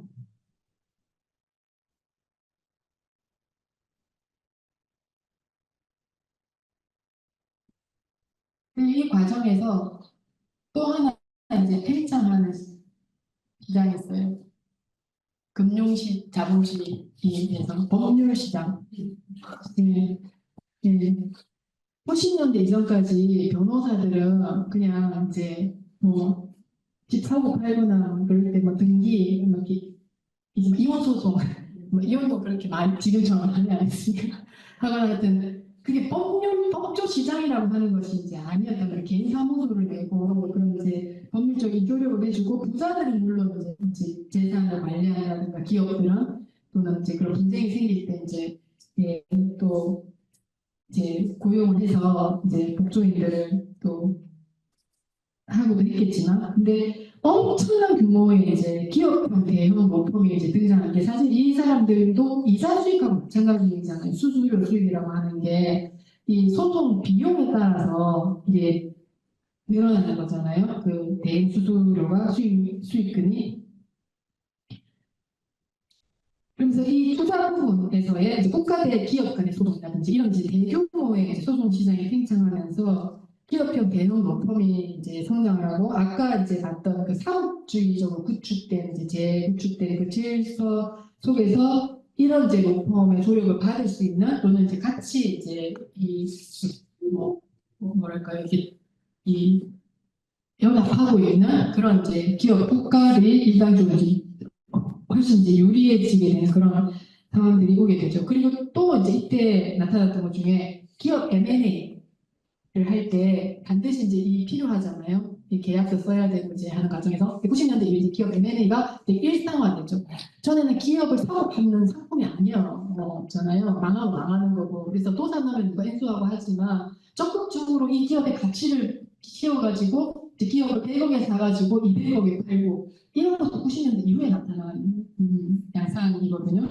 그 이전까지 이제 사장님들은 기업을 판다 그러면은 막내팔 다리를 잘라서 내는 것처럼 가슴 아파하고 왜냐면 이거 내 거니까 되게 가부장제적인 오너의 이제 그런 경영관을 가지고 있어서 이거 계속해서 키우고 불려 나가야 되고 얘들 내 새끼들이고 내 식구들이고 노동자들 그렇게 생각하고 이제 그런 식의 이제 관념을 가지고 있었는데 90년대 이후부터는 이제 기업이라고 하는 것이 하나의 이제 거대한 상품 여기에 이제 개입하는 이제 법조 시장, 법률 시장이라고 하는 것의 규모가 또 엄청나게 팽창이 되죠. 근데 이 기업 사고 파는 것도 너무 웃기지 않아요? 기업을 어떻게 사고 팔지? 그것에 대한 가치를 상호해서 매겨야 되잖아요. 이 기업이 100억짜리다라고 하는 거를. 그거 누가 만드는지? 금융자본, 평가 인증회사들이 이제 만드는 다 이제 그 방식이고 그 계산하는 방식의 가장 그 원본이 뭐냐면 보험회사의 가치 산정 방식이. 그래서 이제 보험이 또 이제 금융에서 되게 이제 핵심이라든가. 근데 이제 기후위기에서 보험회사들이 앞장서서 나서고 있는 이유, 그러니까 금융 자본이 산업자본보다 기후위기 대응에 굉장히 선도적이거든요. 네. 그래서 알리에게도 은행과 투자회사, 보험회사, 자산운용회사들이 그렇게 많이 들어가 있어요. 그 이유가 뭘까요? 예, 이제 손해가 막심하기 이제 때문이죠. 얼마 전에 이제 캘리포니아에서 산불 나잖아요. 그 보험회사들이 이제 비상이 걸렸대요. 예전에 만들어도 그 보험 지불 방식 그 가치 기준 있잖아요. 평가하는 이제 지표 만들고 하는 게 그대로 하면 이제 다 망하는 거예요. 그 정도의 규모의 산불이 계속 날 거니까 그래서 재보험, 재난보험에서 계속 이제 뭐 할증률을 올린다든지 엄청나게 이제 짱구를 굴리면서 이 기후위기를 이제 대응을 하고 있거든요. 그러니까 뭔가 환경에 대한 의식이 금융자본이 산업자본보다 더 높거나 민감해서가 아니라 이게 이제 더 훨씬 더 이제 규모가 다른 손실을 이제 가져오기 때문에 그렇게 선제적으로 대응을 하고 있다는 것이에요. 그래서 자본과 국가의 관계에서도 이제 완전히 어떻게 보면 자본이 국가의 우위에 올라섰고 뭐 한국에서도 노무현 대통령이 이제 행년에 그렇게 했잖아요. 권력이 시장으로 넘어갔다라고 하는 한편에서는 이제 그게 뭐 사실 그게 고발이었나 모르겠어요. 그 말은 나 아직 해석 못하겠네. 그래서 어쩔 수 없이 나도 그렇게 했다라고 하는 건지 뭐 씁쓸한 건지 뭐 변명인 건지 네. 그게 넘겨주면 안 되는 거잖아요. 어쨌든 네, 그렇게 넘어갔다라고 무슨 말이지? 도둑맞았다는 건가? 하여튼 되게 해명이 안 되는 말 중 하나입니다. 예, 그러하고 그래서 지금 이제 윤석열의 어, 쿠데타 이후에 내란 사태에서도 2016년의 탄핵과 비교해 봤을 때 하나의 중요한 이제 행위 주체 또는 이가 지금 이제 완전히 사라져 있어요. 기업이라고 하는. 근데 이제 박근혜 이재용 같이 감옥에 넣었고 같은 이제 공모자였잖아요. 근데 이 지금 쿠데타라고 하는 거는 그냥 윤석열 일당에 의해서 이제 저질러진 그런 사건으로만 이제 되어 있는데 과연 이제 그렇게만 볼 수 있을 것인가? 그러니까 그 사건만 이제 한정해서 보면 그렇지만 우리가 지금 아까 앞에 일강에서 살펴봤던 신자유주의적인 어떤 구조화된 결과로서 네, 그런 포괄적 통치들을 자본이 요구하는 거잖아요. 노동자들 대응 못하게 막아야 되고 윤석열은 자기 입으로 이제 예방혁명 뭐 내란을 방지하게 내란 얘기하고 진짜 얼토당토하게 계속 이제 막 공산주의 간첩 이런 얘기를 하고 있지만 사실 자본이 요구하는 거는 혹여라도 그렇게 등장한 노동자 계급이라든지 민중들의 저항을 통제하는 이제 정부를 요구하고 있는 거고 이 무의식적으로든 어쨌든 자발적인 것이든 뭐 강제적인 것은 아니겠죠. 그런 이제 사명감으로 했던 것이라고 하면 지금 이 국면에서 그런 이제 기업이라고 하는 주체는 너무나 앞쪽까지 가려져 있는 거 아닙니까? 근데 뭐 하라고 한 거 아니잖아요 라고 얘기할 수 있지만 네. 음모론은 아니에요. 오해하지 마세요.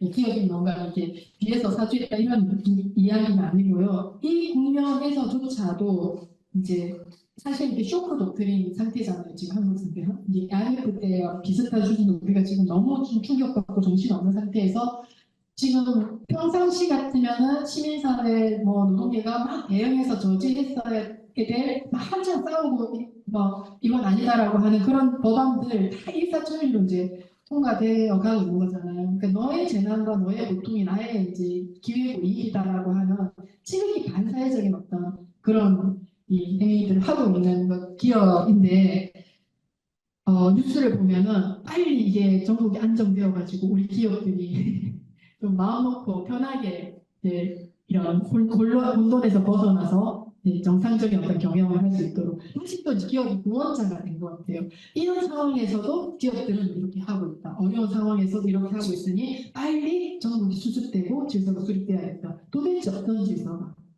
라고 하는 것이죠.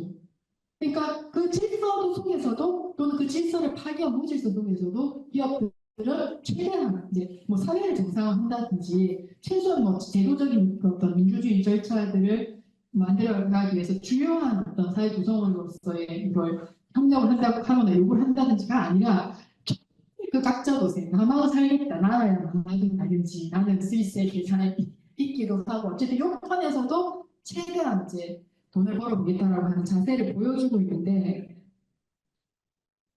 2016년과의 저는 큰 차이가 그거 같아요. 물론 이제 이재용은 그 직접적 고리가 있었지만서도 근데 그 탄핵 심판 결과도 너무 웃겼잖아요. 세월호는 기각되었고 가장 큰 건 국가에 대한 그 책임 의무를 다하지 못한 것이 우리의 분노의 가장 큰 국민들의 이제 탄핵을 요구했던 탄핵 사유였는데 그거는 기각되고 엉뚱하게도 기각 사유가 자본 질서 이런 것들 해친 거. 그러니까 삼성한테 이제 뇌물 받아가지고 뇌물 준 것보다 뇌물 받아낸 죄가 더 큰 것이었어요. 그 탄핵 사유에서는. 그리고 이제 뭐 이재용도 감옥 갔지만 우리 알다시피 누가 보내줬어요? 문재인 정부에서 사면시켜준 거 아닙니까? 그리고 이 과정에서 자본국가 시민사회 관계도 이제 변화를 해요. 그래서 시민사회가 예전에는 이제 뭐 위에 권력 국가가 있고 정부가 있고 시장이 있으면은 요 사이에 사적이면서도 공적인.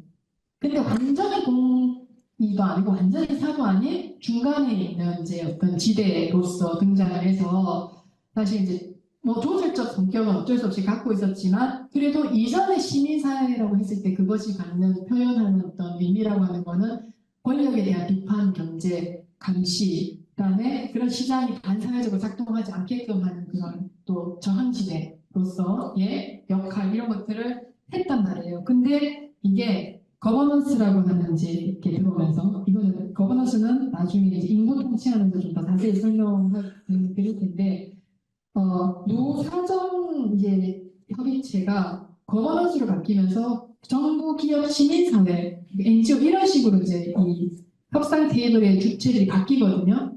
그래서 굉장히 정부와 기업과 협력적인 성격이 계속 이제 더 강화되어 가요.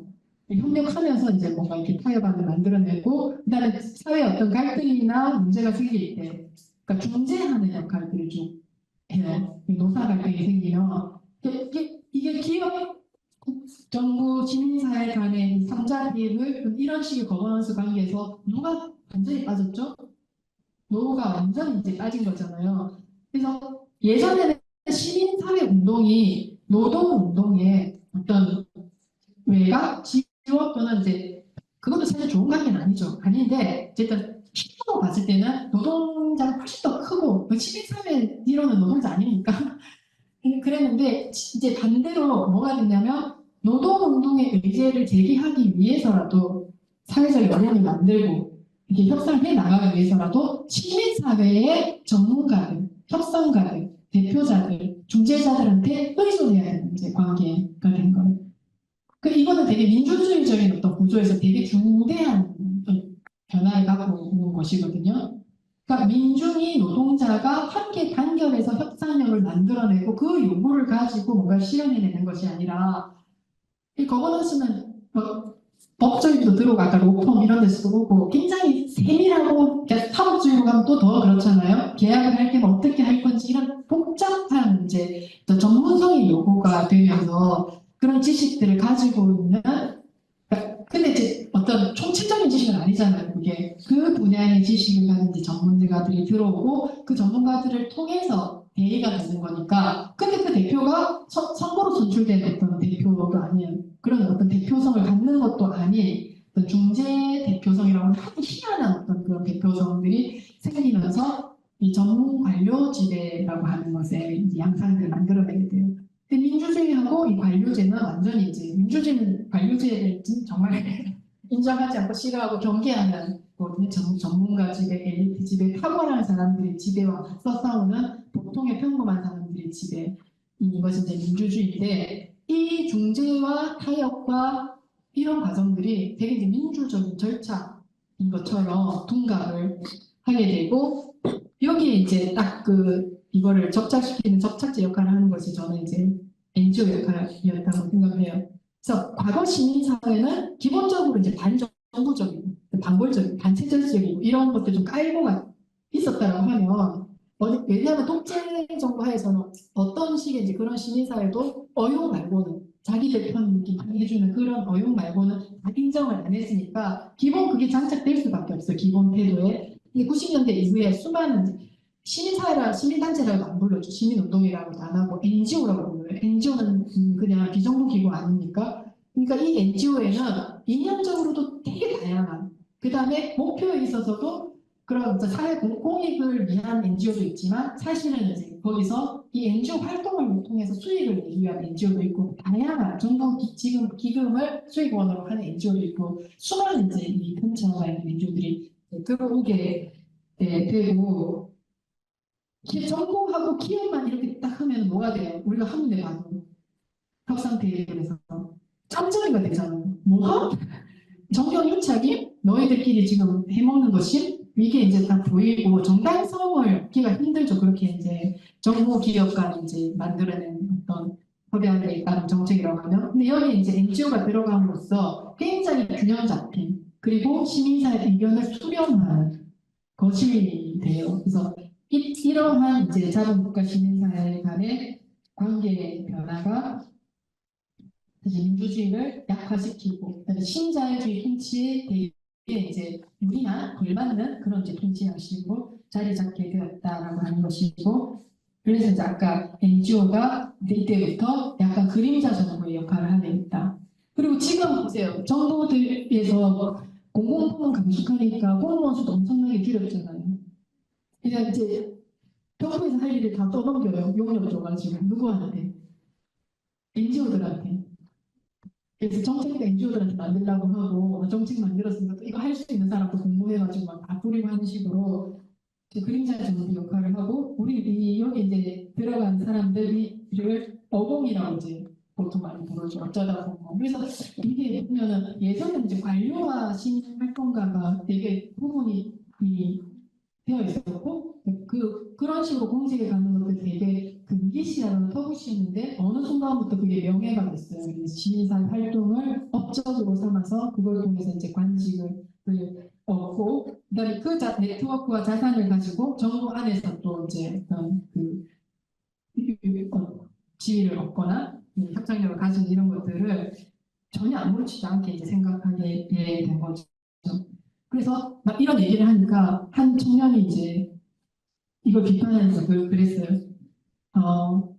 선생님 맨날 이제 그 옛날 얘기하면서 90년대 엊그제 같이 얘기하고 하는데 나는 그때 태어나지도 않았고 이제 대학 졸업하고 사회 나가보니까 다 거버넌스 하고 있던데 거버넌스가 아닌 것 말고는 어떤 시민운동이 뭔지가 전혀 이제 산이 안 잡힌다고 얘기를 하더라고요. 근데 그 정도로까지 이제 시민운동이 예, 포획이 됐다라고 봐요. 그리고 이거는 이제 예전에 냉전 시대에 이제 민주주의 연구소 만들어가지고 그런 자유민주주의 체제에 대한 프로파간다의 역할을 시켰던 것에 또 이제 비슷하게 신자유주의 프로파간다의 기구로서 이제 NGO나 연구소들이 이제 활용되고 있고 뜻이 있는 싱크탱크라고 하는 게 이제 기업에서 나온 말인데 그 시민 뭐 단체도 만든 연구소도 요새는 그냥 꺼리낌 없이 싱크탱크라고 하는 말을 막 붙여요. 우리는 뭐하는 싱크탱크다라고 하는 말을 쓰기도 하고 그걸 그렇게 쓰면서도 전혀 뭐 부끄러움이라든지 막 꺼리낌 없이 이제 그런 말을 쓰기도 하고요.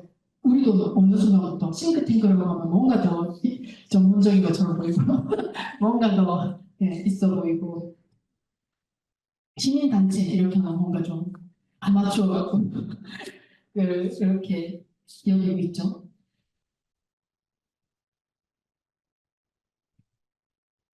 네.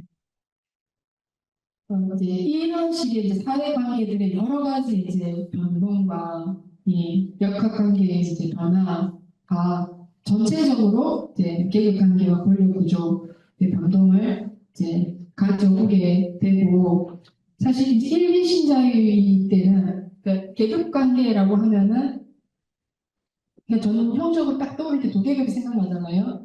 자본가 계급과 이제 노동자 계급인데 사실 계급은 어떤 실체로서 있는 게 아니라 관계거든요. 이 계급 관계라고 하는 거는 지배와 피지배의 관계예요.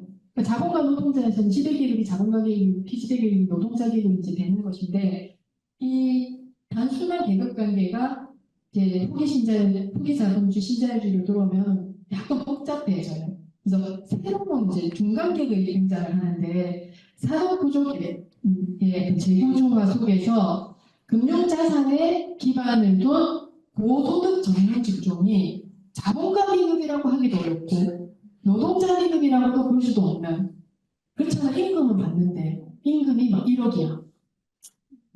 막 그죠? 그러면 그 사람의 계급적 이해관계는 뭐겠어요? 흰자가 서민이 아닐 거잖아요. 그러니까 그런 이제 계층들이 생겨나게 돼요. 그래서 90년대에 반짝하는 이제 그 계급 변동 속에서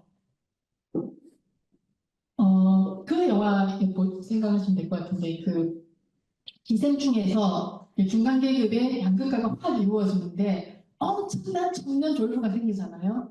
그 IT 산업에 막 투자 잘하고 해가지고 이렇게 이제 되는 그런 한층이 이제 생기고 나머지 이 중간 계급들이 점차 이제 몰락하게 되는 그 과정을 이제 그린 영화인데 이때 이 계급 구성 속에서 중간 계급들이 다 또 몰락해요. IMF 때 보면은 그러니까 농민들 그러니까 고전적으로 뿌띠 부르주아라고 했던 그러니까 자본가 계급에 속하지도 않고 노동자 계급에 속하지도 않은 이제 그 계급의 전형들이 소자영업자들 있잖아요. 그러니까 양장점, 양복점 이런 거 다 망했잖아요. 왜 프랜차이즈 들어오면서 우리 이제 뭐 자라 뭐 이런 또 뭐지? 뭐 H&M 이런 그 글로벌 그런 저렴한 그런 것들이 동네마다 이제 다 뭐 동네에 없어도 온라인 옷사입고 하는데 예전에는 그렇지 않았잖아요. 그러니까 소부르주아 계급 또는 그러니까 자기 노동으로 조그만 생산 수단을 가지고 이제 먹고 사는 사람들, 뭐 식당을 한다든지 이런 계층들이 IMF 지나면서 다 이제 정리가 되거든요. 그럴 때 나와서 창업하는 자영업자들은 숙련의 없기 때문에 다들 그냥 이제 프랜차이즈 같은 거 해가지고 이 대출 받아서 가게 차리고 이제 매뉴얼에 따라서 하는 이제 그런 거가 되는 거예요. 그래서 신중간 계급들이 이제 이때 생기는데 2008년을 지나면서 이 신중간 계급들이 다 이제 정리가 되기 시작해요.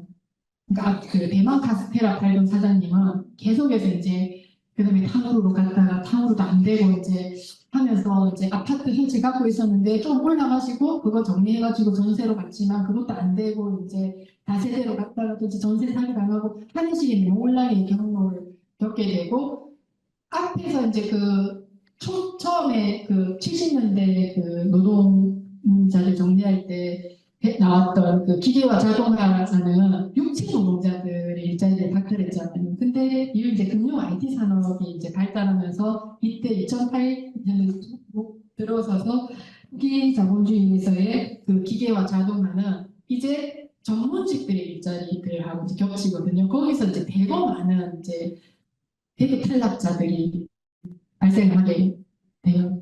이 계급 변동이 저는 지금 이제 나타난 극우 운동이라든지 파시즘하고 연결이 되어 있다고 생각을 하는데 왜냐하면 그래서 계급 투쟁이 피지배 지배계급 간의 투쟁이 아니라 지금 이 이계 신장 균형을 이때의 이제 이 계급 투쟁이 가장 격렬한 장소가 어디냐면 바로 그 이제 중간 계급 내부 투쟁이에요. 그러니까 이거는 그러니까 이 지위를 잃느냐 아니면은 나락으로 떨어지는 한 단계가 아니라 여기서 살아남느냐 중간계급 상층부로서 그래도 여기 걸려 있느냐 아니면은 저 하층 계급 노동자 계급이 걸어갔던 길처럼 그냥 추락하느냐에 이 기로에 서 있는 계층 계급이 이제 중간 계급이고 여기서의 계급 투쟁이 이미 이제 벌어진 계급과 투쟁 못지않게 내부 투쟁으로서 일어난다는 거예요. 근데 자본가 계급과 노동자 계급 안에는 그 부분 속에는 계급 의식이라는 게 있잖아요.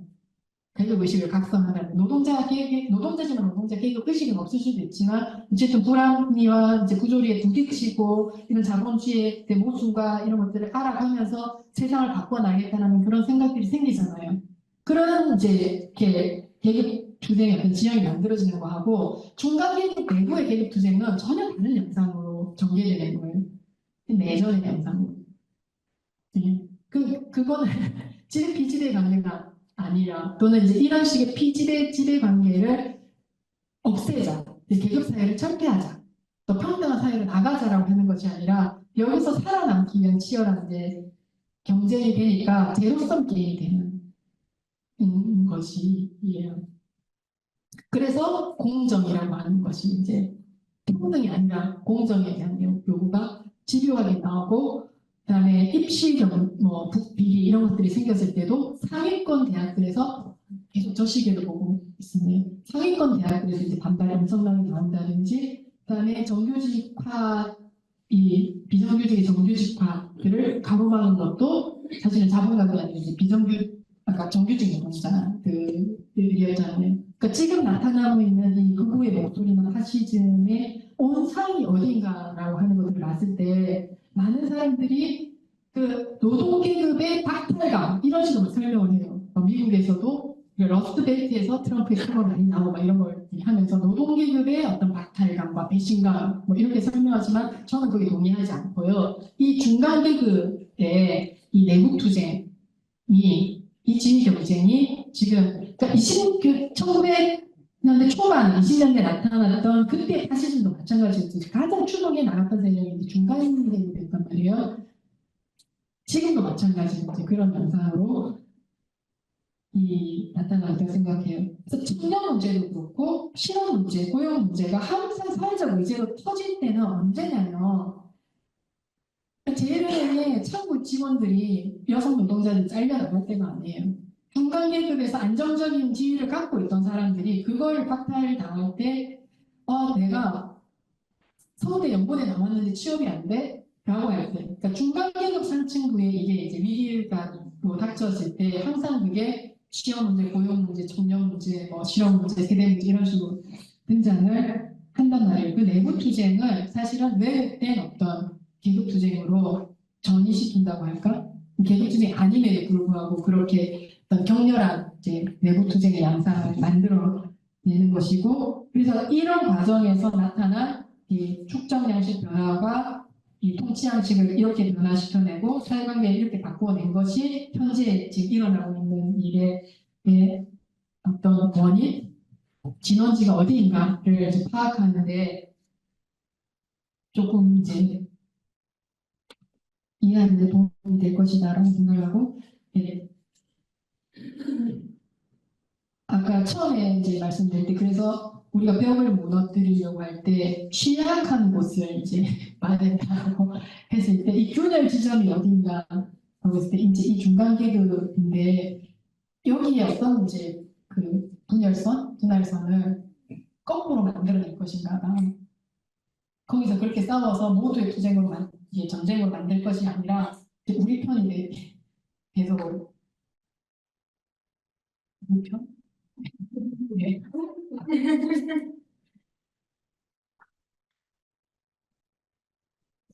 안건으로 있습니다. 거버넌스가 마지막에 남았는데 이거는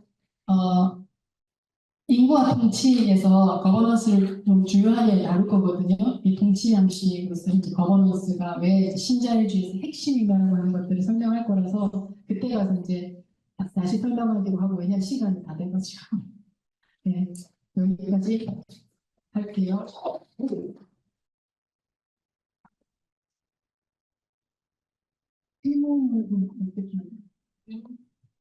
질문을 한두 번만 받도록 하겠습니다. 여러분들 식사 시간을 지켜드리기 위해서 제가 좀 악역을 할 수밖에 없는 상황입니다. 한두 분 질문 받고 오늘 강의는 진행하도록 하겠습니다.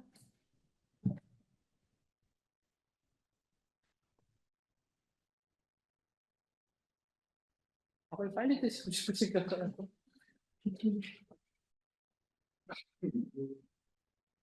사실 일반의 어떤 궁금하셨는데 개인주의에 대한 부분이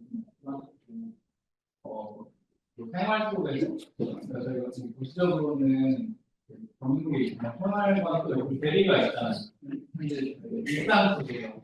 민주주의가 괴리가 있다고 느껴지는데 거기에 더해서 이제 아까 민주주의가 지금의 어떤 반려주의 엘리트주의랑 이렇게 같이 갈 수 없다라고 말씀을 하셨을 때, 이게 근데 잘 그려지진 않거든요. 네. 이런 제가 겪어왔던 네. 그것이 아닌 다른 어떤 민주주의 어떤 네. 모습이 있을 수 있을까? 혹시 말씀해 주실 수 있는 부분이 있나? 네. 그래서 제가 하고 싶은 강의가 신자유주의 다음에 민주주의 하고 싶거든요. 네, 우리 너무 오랫동안 대의민주주의 그냥 민주주의라고 믿고 살아서 진짜 민주주의가 무엇인지에 대한 구체적인 상을 잃어버렸어요. 그리고 순간순간 그것들을 발명하고 경험하기도 하지만 뭐 그거는 민주주의, 그게 민주주의다라고 또 우리가 포착하지 못하는 경우도 많이 있어요. 한 번 더 해요, 민주주의. 역시나. 근데 엘리트 지배하고는 이제 완전히 다른 것이다라고 이제 얘기한 거는 뭐냐면, 그 민주주의라고 하는 것에 원래 그 나의 데모크라시의 뜻이 데모스의 크라토스, 지배이거든요. 이 데모스가 뭐에 반대말이냐면 아리스토스, 또 아리스토이라고 하는, 그러니까 우린 지금 아리스토크라시는 과도적, 뭐 이렇게 번역하는데 귀족적, 그러니까 탁월한 사람들의 지배에 대한 반대에 대한 의미, 데모스는 평범하고 보통의 사람들이 지배하는 체제. 또는 크라토스는 지배라고 이제 번역하지만 사실 힘이거든요. 근데 파워인데 어떤 파워냐면 그러니까 세력이에요. 그러니까 우세한 거예요. 누가? 데모스가 누구에 대해서? 탁월한 자들 귀족들에 대해서 어떤 점에서? 모든 점에서 뭐 하나만 빼고 부만 빼고. 그래서 이제 그 완전히 이렇게 어떻게 보면은 빈자의 지배이기도 하고 노동자의 지배이기도 해요. 요즘 말로 옮기면. 근데 그렇게 생각 안 하잖아요, 민주주의를. 다수결, 절차, 그죠? 토론하고 이제 이런 것을만 생각하는데 민중의 권력이다, 민중의 지배다, 데모스의 지배다 라고 하는 그 관점에서 이제 봤을 때 관료제는 엘리트 지배하고 관료제는 아닌 걸 이렇게 직접 해야 되는 것이고 그때 훨씬 더 잘할 수 있다라고 하는 게 민주주의 기본 이념이에요. 그래서 이제 아테네 같은 경우는 상설 관료를 두지 않아요. 돌아가면서 사는 거예요. 그게 이제 우리가 얘기하는 추천제의 민주주의인데 사실 그것도 대얘기는 해요. 왜냐하면 모든 사람들이 민회에 가서 투표하고 하는 거하고 다르게 공부를 진행할 때 이제 다 돌아가면서 사는 거거든요. 시장 한번 1년 하고 그 다음에 또 이 사람이 하고 하면 이제 그 방식인데 그렇게 운영하는 것이 어떤 탁월한 사람이 운영하는 것보다 훨씬 낫다라고 믿고 또 그렇게 만들어냈던 체제가 이제 민주주의여서 양립할 수 없다라는 이제 얘기를 하는 거예요. 관료제는 정보와 권력이 독점될 수밖에 없어요. 근데 그게 어떻게 가능했는지 되게 궁금하시죠? 친자유주의 끝나고 민주주의를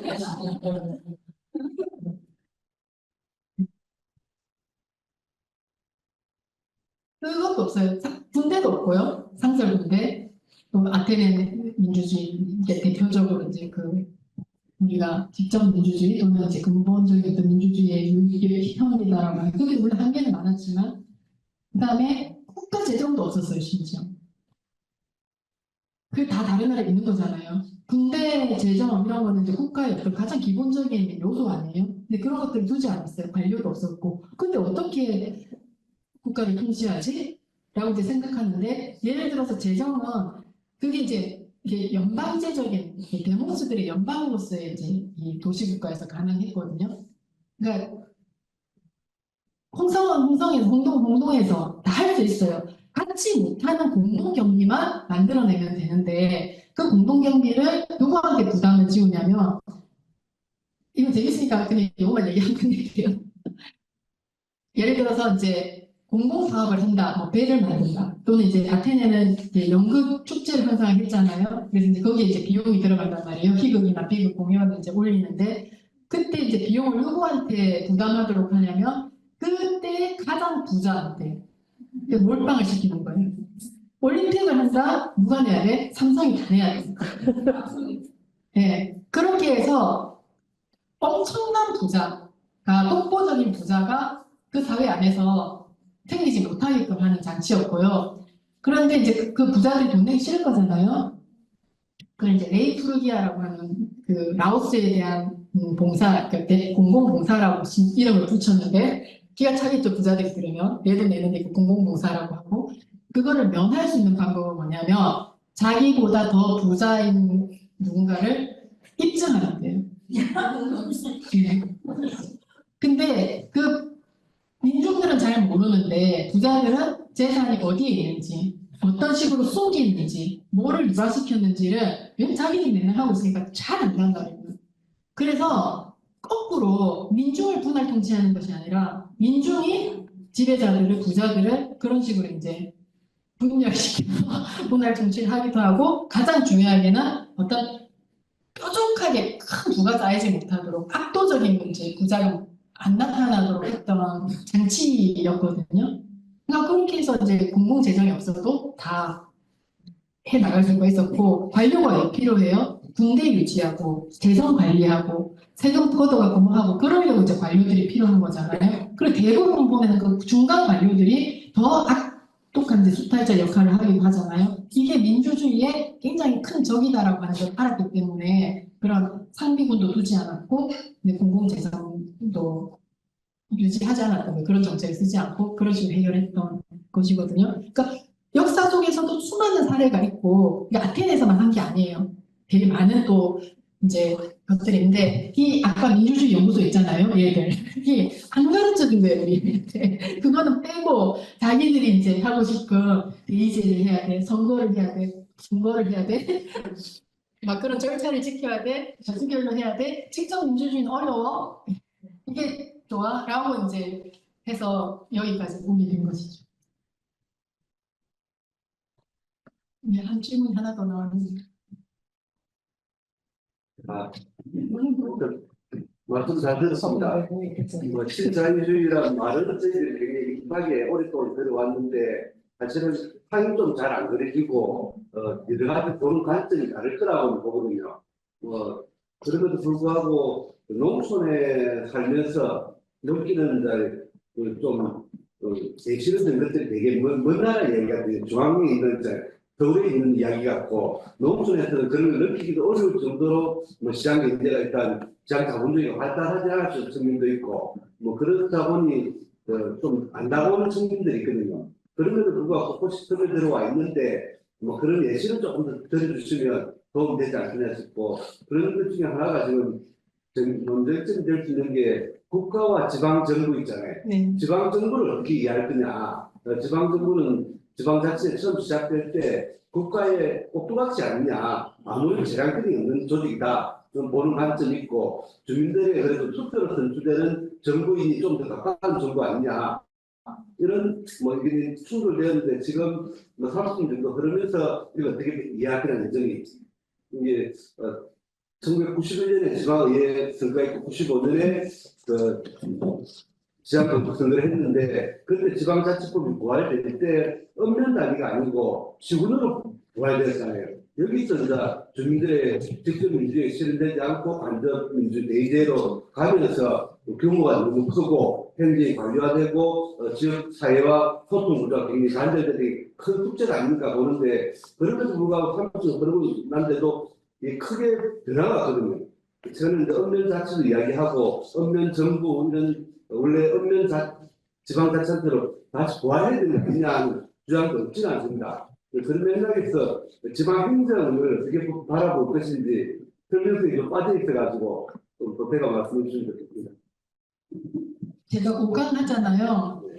그래서 3강에 이제 금융자본과 생명자본 할 때 그 생명에 대한 수탁, 금융자본과 생명자본이 다른 분야처럼 보이지만 딱 얽혀 있는 데가 농업이거든요, 지금. 그래서 그때 아마 좀 기다려주시면 좀 상세하게 설명을 드릴게요. 그다음에 지방자치는 사실 속인 거죠. 이렇게 지방 분권, 자율 경영이라고 하면서 그게 기업의 자율 경영을 국가 단위로 이제 가져왔던 거라고 저는 보거든요. 그러니까 자치라고 했지만 사실은 그게 단위 자체가 너무 크기 때문에 부활시키려면 읍면 이제 이 장 직선제부터 해서 읍면 자치를 기본으로 이제 설계가 됐어야 되는 건데 그렇지 않고 기업을 분할시켜서 책임을 분산시키잖아요.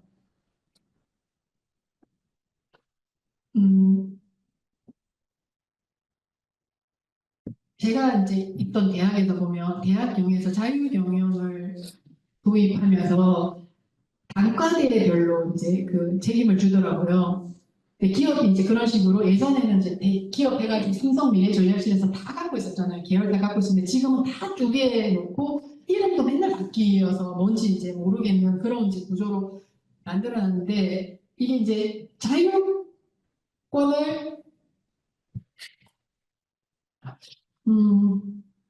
주는 것처럼 보였지만 사실 이제 지역에서 돌아가면 토보들이 다 장악하고 있고 그런 이제 그런 권력 구조 안에서 사실은 그 지방으로 넘어온 권력들을 예, 상층부에서 다 또 분전해가는 방식으로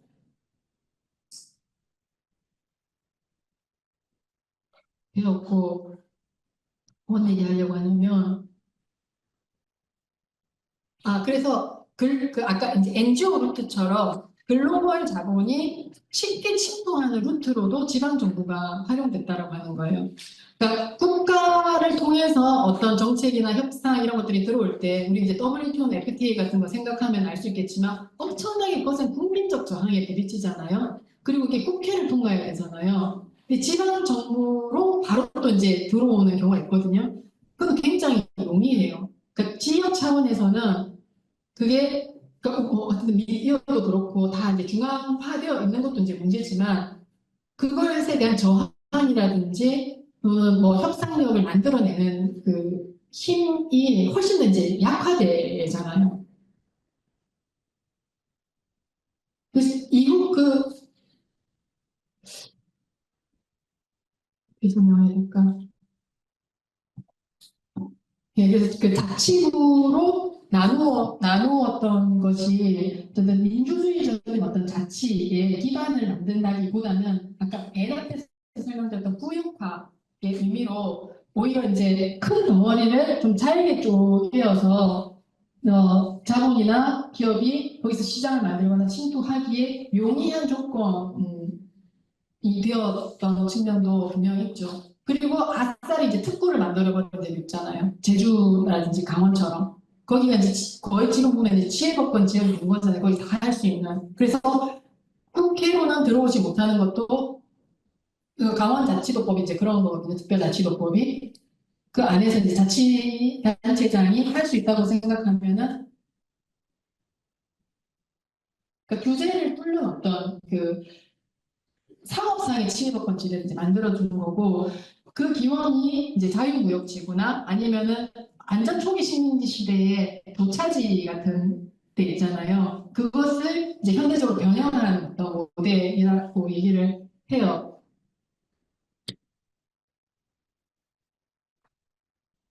네. 그래서 저도 면장직선제 지지합니다. 이거랑 연결시켜서도 어떻게 얘기해야 되죠?